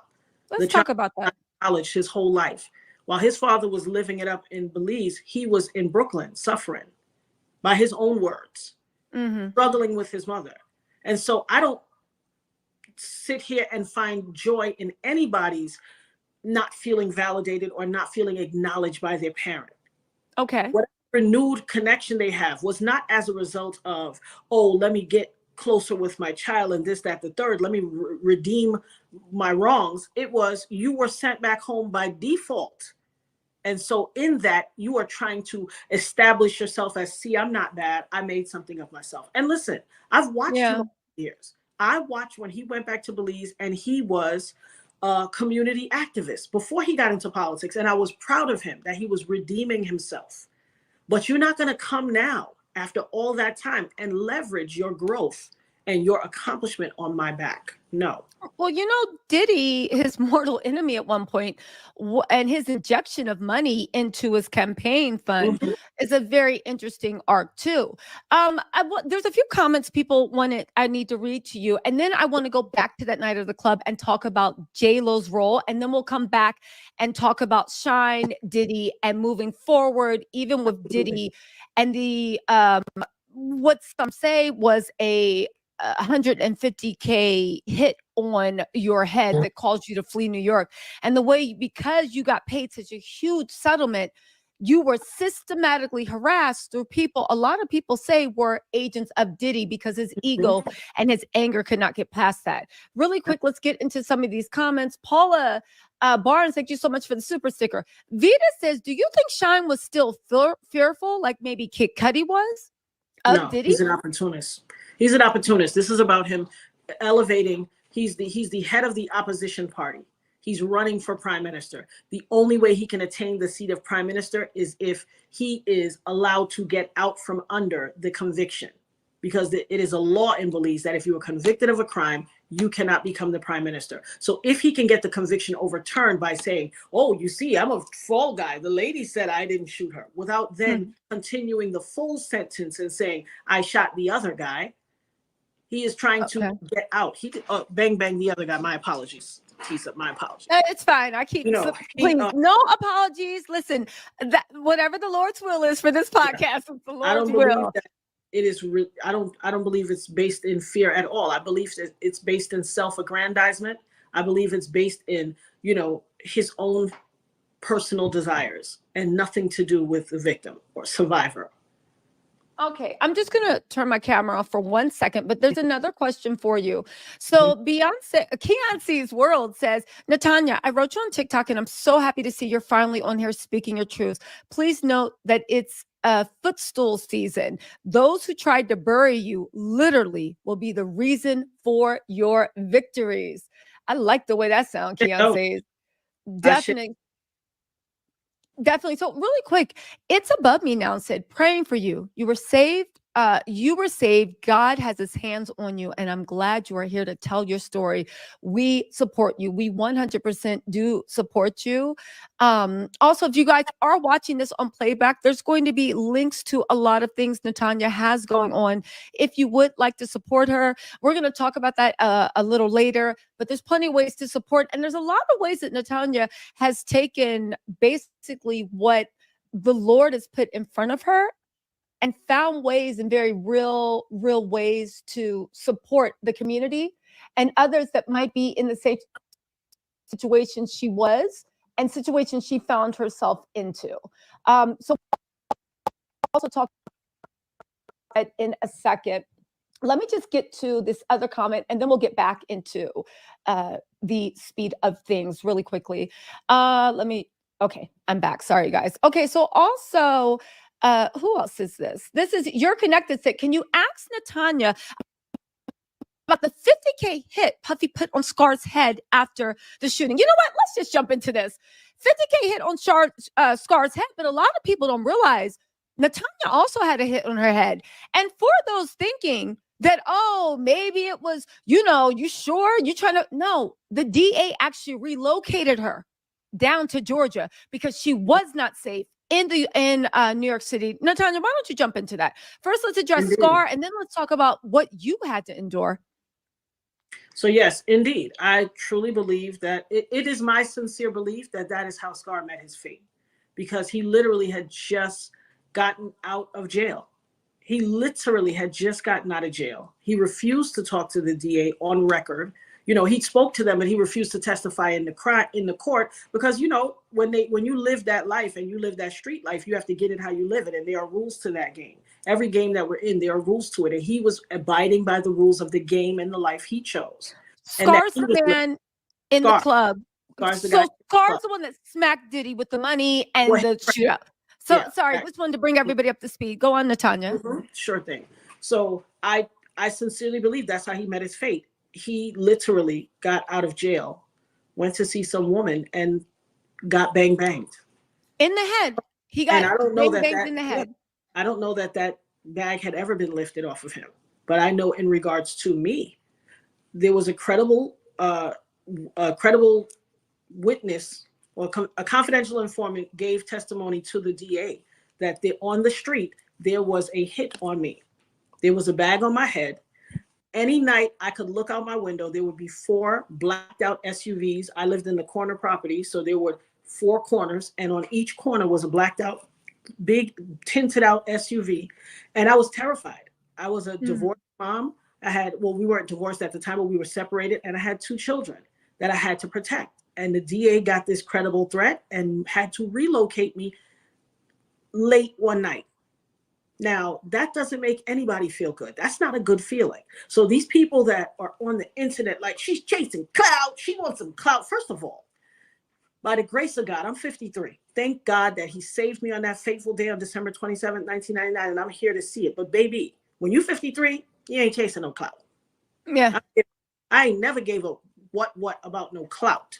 So please, if you are going to say something about me, do not malign me with your foolishness. What you guys are doing that are saying things like that are projecting. Don't project that on me. I am clear and concise with everything I have to say. In fact, because I told the teacher who was throwing paper, that's why I sound the way I sound, because my mother forced us to be consummate readers. Like, I was that rebellious, and I won't say rebellious. I would say curious. You were curious about the world. And I was also that kid that if a parent could have said, you guys walk 3 blocks down and turn left and stand on that corner. But if the Most High told me halfway through, make a right, I'm making that right and taking the consequences. And so, our people, the consequences was you're going to get your butt whipped. And so I was the kid where if you threatened me while we were out that I was getting a butt whipping, when we got home, I went and got the belt. Because I truly was I wasn't trying to be facetious or anything. It's just who I was as a person. You said that's what it was. I'm willing to take it. And so I've always been that person. So I always speak truth to power. And I believe in that. I'm not chasing any clout. I'm putting myself at peril to have this discussion. Okay. Definitely. And thank you so much for even having the discussion with us. And for people the things about Diddy, I just did a video, but you guys know that I deep dive. Diddy's either a cursed soul and got the angel of death on his shoulder everywhere he goes, or there's something I've never seen when you really dig around. So many people pass away around him in the same way and manner. There's always 2 versions in the same way or manner. I do want to say this. Let's go back to that bag on your head. How long after the trial ended did you get a bag on your head? No, the bag was on my head before the trial. Before, that's what I meant. I had to be relocated out of New York, and then I had to come back for the trial. Thank you. My timeline was mixed up. Yeah. So No, that's the okay. bag was on your head during the trial, Mhm. and the DA who had you set the testimony got a credible, and they got the credible testimony before the trial. I was gone for at least a year before the trial. Wow. Mhm. Wow. And then, so what was that like being moved in the middle of the night? Did you think it was, I mean, somebody says you have a threat, you leave, but did you think that was from Diddy? Had you seen anything prior to that? The DA got a credible threat that they put a hit out on me. That's what the threat was. That's why I had to be moved. But did you see anything prior to being moved that made you think that something was going on? Well, just the SUVs on the corner of my block. And, you know, I wasn't really out and about after that. Like, I was literally, unfortunate, sad to say, the Daily News had done a big front page article on me, and a bunch of people had done articles, but this particular article in the front cover of the Daily News, my face was bandaged. And so when people saw me, I was really a hermit. And my mother was like, well, come on, come outside the house, you know, just trying to help me reacclimate back to the world. Because I was a social butterfly before that. And so I went out with her this particular day. She had to go take care of some business. And we were in Brooklyn. And there was a group of people, about, I would say, from 18 to maybe 27-year-old. It was quite a few of them. And when they saw who I was and recognized me, they cursed me out from across the street, called me everything but a child of God. I'm trying to take hip hop. You trying to take down a good black man. You trying to destroy, you know, the culture. Just, I was immobilized. Like my mom, I get my, you know, outspoken personality from my mom, and my mother had to like buck, like, listen, she had to go in like, how am I the bad guy? I survived a 9mm gun, bang bang to the face, with 9 bullet fragments still in my face and head. And listen, people, let me just stop right there for a second, Tisa, because the internet, you know, I feel like life is a lesson. It's a test case. It's a lesson, a case study. There are so many people that will watch the video, hear all these details, and then come back and say, oh, don't nobody get bang bang with 9 bullets and survive. Like, really, dude? You know, I'm fine with people like that. And just being on the internet, people have a narrative they want to believe. There are some people that's like, I want to see the truth. Let me hear the evidence, and then I will decide the truth. There's other people that they go in with a narrative, and no matter what you say, they're going to find a way to make you the bad person, you know? But and this narrative, you know, there's such a microcosm of, in the world, there's so many people saying this same narrative. And I'm like, grow up. Like, grow up. Like, we got to have some cognition with how we present in the world. We have to listen, and we have to not listen to respond, but listen to understand. Because when you listen to understand, when someone says their narrative, diatribe, whatever it is they're espousing, if you listen for understanding, you will hear details and not have to then turn right back around and ask that same question or project your own response. You know, and people do that like all the time. I would say 85% of the feedback has been extremely positive. And thank God for all of you people. I appreciate you so much. The 15%, I'm praying for you. You know, I really am, because you don't pray for the wicked. You don't want to have this as a narrative. I've had to live this down for 24 years. I have children.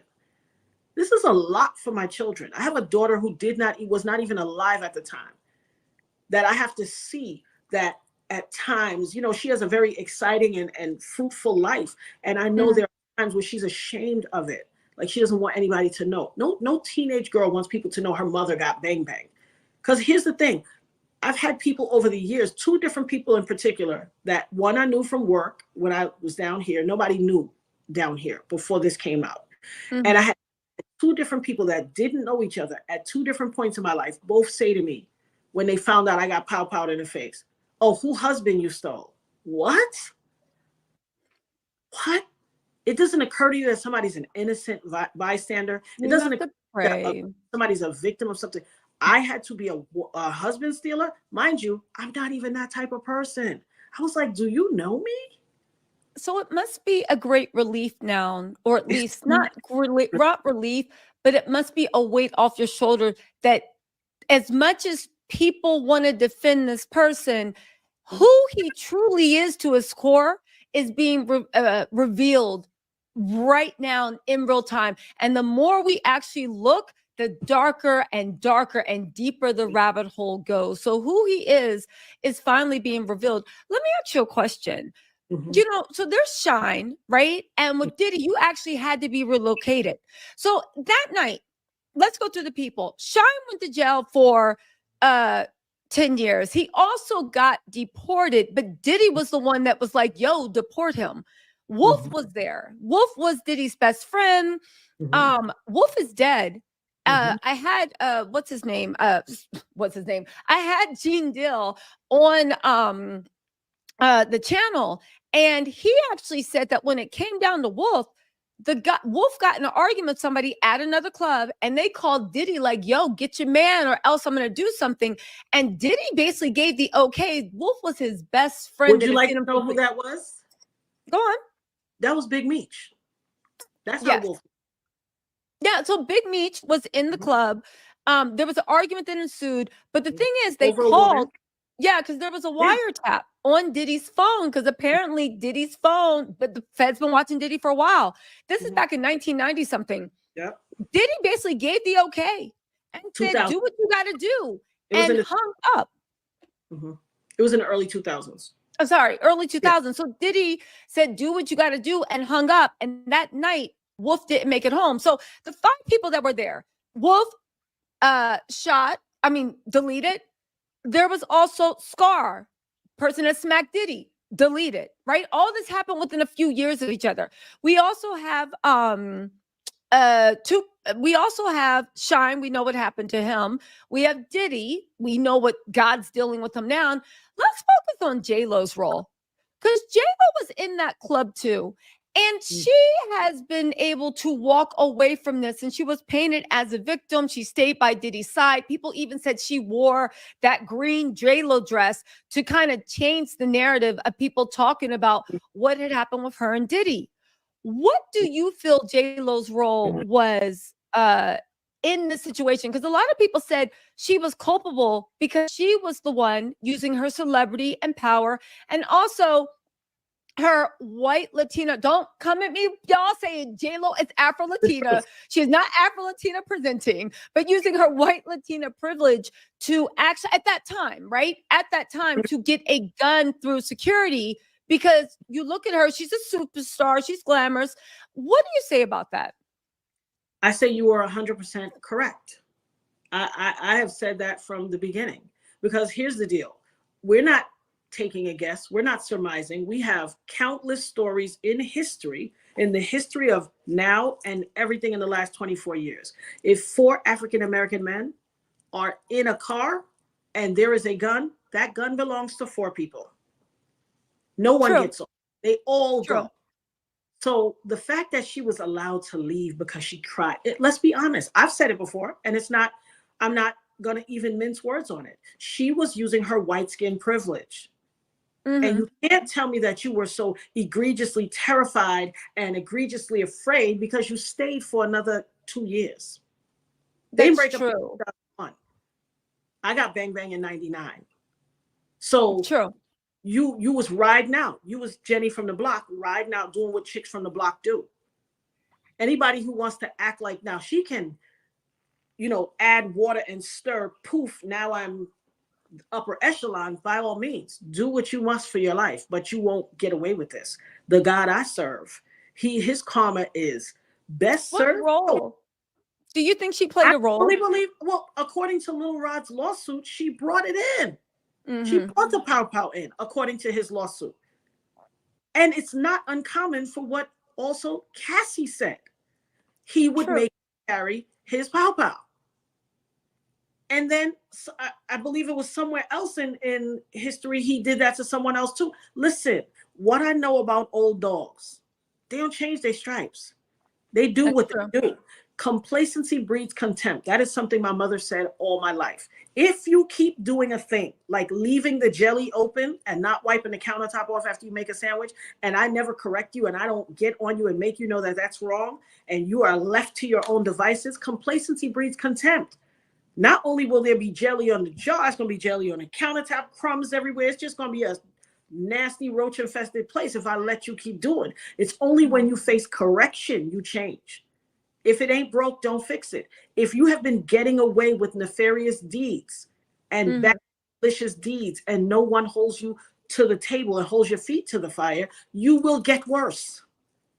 Because now it is the default. Definitely. So let's go back to that. So for those of you guys that don't know, these details were very surprising to me. So from what I understand, once the shooting happened, right? Shyne, JLo, Diddy, and Wolf all jumped into a car that was owned by Bad Boy Music. They had a driver.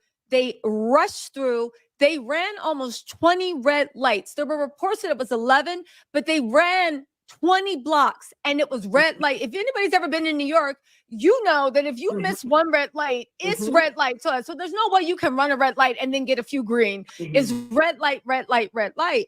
They over 20 blocks. Now, Diddy tried to bribe the driver by saying, I'll give you 50,000.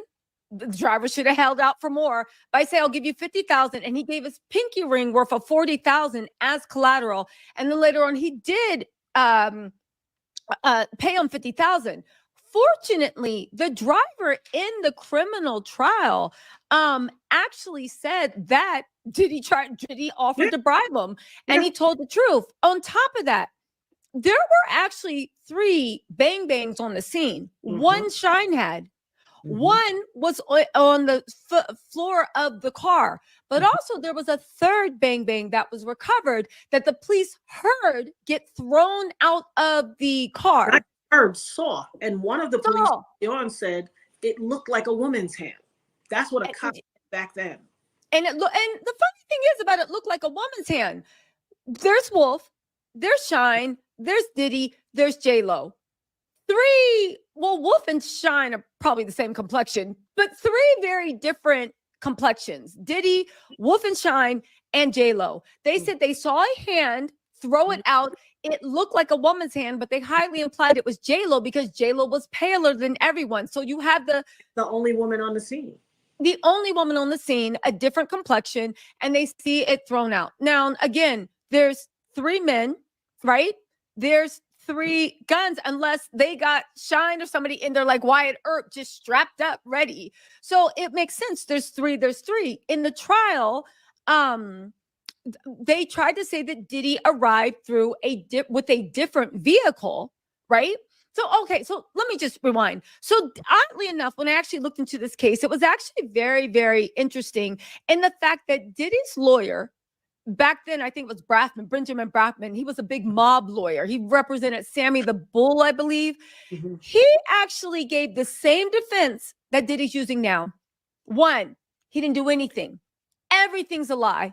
Everything's a lie. And you and the 5 other people that were suing Diddy, it was nothing but a shameless money grab through a civil trial. It's actually eerie the way the language is just so parallel to now. You would think it was cut and paste.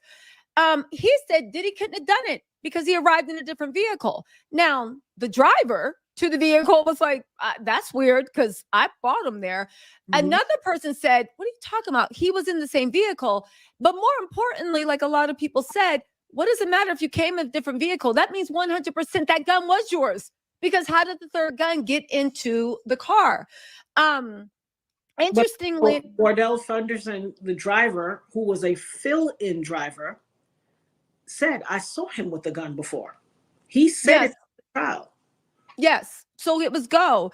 Diddy called, it was also brought up in the trial that Diddy called 2 of the witnesses against him and harassed them.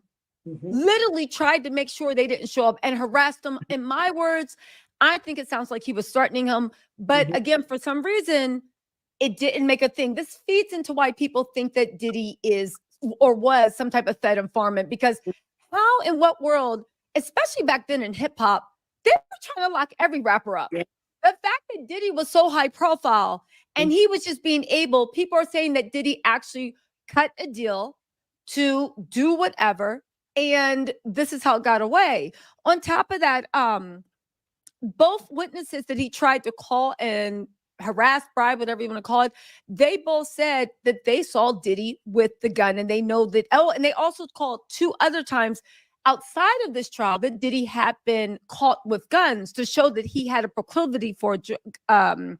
On top of that, Shyne actually said that Scar, the man that just smacking Diddy with the money, it all started. Scar and Shyne were not only friends, but Scar used to work for Shyne because Shyne said he Nonsense. No, tell me. He said that, but that's nonsense. Shyne, Okay, tell me why that's nonsense. Shyne was a young cat. Scar was a big ninja. Okay. Large ninja in the town. Everybody knew him. Okay. I heard that lie. Shyne ain't send this dude on no missions. Trust him. Okay. This dude was not to be messed with. He walked in a room and people were shooketh. People used to be like, yo, Em, why do you speak to him? He was, now you know how there's duality in all things. True. You can have somebody who is thuggish, ruggish bone with a heart of gold. People are a microcosm and a macrocosm of what their environment and circumstances created. Mm-hmm. He would come to my shop. His mother lived across the street from our beauty salon. He would come to my shop and have some of the most profound conversations, deep, profound conversations. And I said, oh, look at you getting all emotional and stuff. And he was like, nah, Ev, I can talk to you in a way that I can't talk to nobody else. Mm-hmm. Because people used to be like, he would come through and sometimes people would not come in the shop if he was there. Oh, wow. Shyne was not sending him on no missions. I put everything on that. So Shyne so this is a complicated thing, because you bring up a good point. He's a mess. He's a mess. And he's not above leveraging situations to try to make himself look big or embiggen. Again, he is a politician in the worst way to his heart. Right. He's a politician. So about with Scar, also there was a certain situation where he was supposed to maybe be paid off for $250K, but he didn't go and pick it up because they were trying to bribe him, telling him, and I don't think there was ever a sincere attempt to give him the money. I think they tried to give him the money to silence him, but it was just a ruse to get him there to kill him. Okay.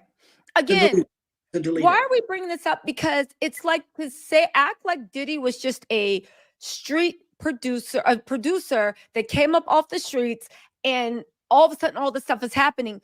Diddy's hands seem to be deep. Again, there's credible hits out on your head, on Scar's head, who actually ended up deleted, on Wolf's head. The funny thing is, the only person that had motivation in my mind to do this would be the person on trial. Shyne got sent to jail. Wolf wasn't even on trial. Diddy was the only one that would have motivation, hired heavy-hitting mob lawyers, basically did what he did now. And I bring this up to say, a lot of people are like, yo, like, why, like, how could Diddy be so arrogant to think he's going to get out of this? Well, I would say to them, because he's done it before. He got into a trial, 3 guns, 2 men. It wasn't Wolf. He got acquitted. Shyne was the only person. Over and over and over, there is a habit that Diddy gets in these situations where it took outside looking in, he looks guilty as all sin, but he somehow walks away. I think he thought the Cassie case would be the same thing. I settle. I say everybody else is just a shameless money grab. I'll pay my little minions to plant things on Twitter and the blogs and this and that. Because Natania, as you've seen, and it's very, very sad, I always knew, and I was just talking to my friend about this the other day. I say this a lot. You always hear stories about, like, the Chronicles of Narnia, when Edward sold his whole family out for some Turkish delights. And I remember being little and being like, how delicious are Turkish delights that you selling your family out? And when I first had a Turkish delight, I was like, ain't no way. But I think now, and then once I had my first Turkish delight, and yes, I was grown when I had my first Turkish delight in Turkey, as a matter of fact, and it made me realize, oh, that was just an allegory. because a Turkish delight is nothing. I would never. Yeah. But the fact that people will sell everything out for just a few pennies, and it shocks me. And with Diddy, how many people will lie, connive, sacrifice their morals, sacrifice even their freedom, not even for money, but just to be around money. Adjacent. People want to be adjacent to power. People want to be to celebrity. People want to be adjacent to anything that has notoriety in the world. I think it circles down to how insecure and unvaluable people feel in their lives, that they feel like if only I stand close to this person, then I'll stand better, look better, be more desirable. It's a shame. And the odd, dichotomy is that people always want to get rid of, it's like that old cliche, tying up loose ends. Everybody drops because you're tying up loose ends. You don't want anybody around who may turn one day and tell what really happened. That's true. Really quick, Buddha Lion says, Natania, you're such a beautiful woman. I'm in awe of your strength and faith in the Lord. May he continue to bless you every day. Much love to you and your family. That's beautiful, Buddha Lion. Marla Everett said, Tisa, you're the GOAT. Oh, capping me up. Thank you. Thank you. Rue, thanks so much for the super sticker. Cybertime Entertainment, thank you for gifting. You guys say thank you to Cybertime Entertainment for gifting a membership. Lori Thompson, thank you so much for the super sticker. LF, thank you so much for the super sticker. Also, Miss Goddess K, love you right back. Potent Pondering, hey, what's up? And also, Wanda, thank you for being the first person to actually donate. There's a few other questions. Paula Barnes, thank you so much for the super sticker. Also, Mel Bethel said, first blessings to you, Natania. She said, TT, I'm inspired by your diligence and for providing a platform for victims of itty bitty ditties and his proxies' criminal behaviors. I gotta tell you though, Natania's story was particularly gripping, and I was actually really moved by how much you hold to your faith and the larger meaning. And it's very easy when bad things happen to go into a hole of darkness, and I think that's normal. But to make that harden you, to be like, well, F everybody, I'm not helping anybody. Like, please, didn't nobody care when I was in my dark side? The fact that you went through that, the dark times you have to go through in order to burn it from your spirit. It's like fire. It burns what you thought, and you are, like you said. And that fragment was leaning a few years ago on, I just started having this swelling in my face and this incredible pain where I didn't want the lights on. I didn't want anybody to talk to me. It was that painful. And I was doubled over in pain. My son had to rush me to the hospital, and they gave me morphine. And when they realized that the bullet fragment was now leaning on a nerve up here in my teeth, and they had to go in and do a pulpectomy and take all the nerve out just so I could sustain. And that, because when all of the meat of your tooth is taken out, the tooth is weak. So I've had a whole lot of problems. I had a phenomenal row of teeth when this happened, but it happens that things shift. So I've had so many issues. I've had to be in therapy by the grace of God. Thank God I walk in faith. I stand in faith. I am clearly God's miracle. It took until my daughter was probably in the 5th grade, and it was a teacher work day, and she was home one day, and we were sitting in the bed watching TV, and we were watching Good Morning America, and they showed Malala Yousafzai, and my daughter said, "Oh, Malala," and I said, "You know who Malala is?" And she's like, "Come on, mommy, I'm a big girl. I know who Malala is." And I'm like, "You know what Malala and mommy have in common?" And she instantly, my family's from Trinidad. So she turned around and said, "Is she from Trinidad?" And I was like, "No," but I felt like God just told me to speak to her. And I said, we both got banged in the face. And she just held me tight. And I was crying inconsolably. I promise you, my daughter held me tight and said, "You're special, Mom." And here's the deal. When she was telling me, "You're special, Mommy, you're a miracle," so was a voice in my head saying, "You're a miracle." And it was like, her strength kept me. Yeah. She said, how many people survived that, Mommy? And like, what? And it never occurred to me in all those years to ever look up. So I decided to Google it. And it said, of all people shot in the head, or banged in the head, only 5% survive. And only that have Wow. capabilities. So when I had to have a very therapeutic cry that day. When I see things like that and when I learn things like that, I understand that God saving me was for a reason. And it is my sincere belief that it was for such a time as this. There is, in all that I've said to you, there is all so much more. There was a 2017 and 2018, I had so many flat tires. I said, these people trying to take me out. Like, I'm talking. Why don't you tell me about that? Yeah, blowouts on the highway. Like, it didn't make sense. I had the ultimate driving machine. Ain't no way you could get that many flat tires without. And one of the guys said, "Is somebody messing with you? You got a baby daddy that don't like you or something?" And I was like, "Wow." Like, Who do you think was doing that with the flat tires? I'm certain who was doing it. Nobody can tell me otherwise. He has minions who do his deeds. Listen. I'll go to my grave. I will always believe this. No one can tell me otherwise. There's no reason. I don't live a life that has all of this craziness and chaos. I don't. So there was no reason for this to keep happening. And it happened on the same tire. So that's a I heard that different tire. I heard that back then, Diddy had been in a lot of stuff over the years, and he was able to evade it. And you were the only person, God's miracle, 5%, but you were for over a couple of decades, the only person that actually had the gumption to not just hold him accountable, but also the gumption that you got a settlement, and a huge settlement. And he was furious about that and never got over that ever. So I was the only person to successfully sue him and get paid out of his pocket and live to tell about it.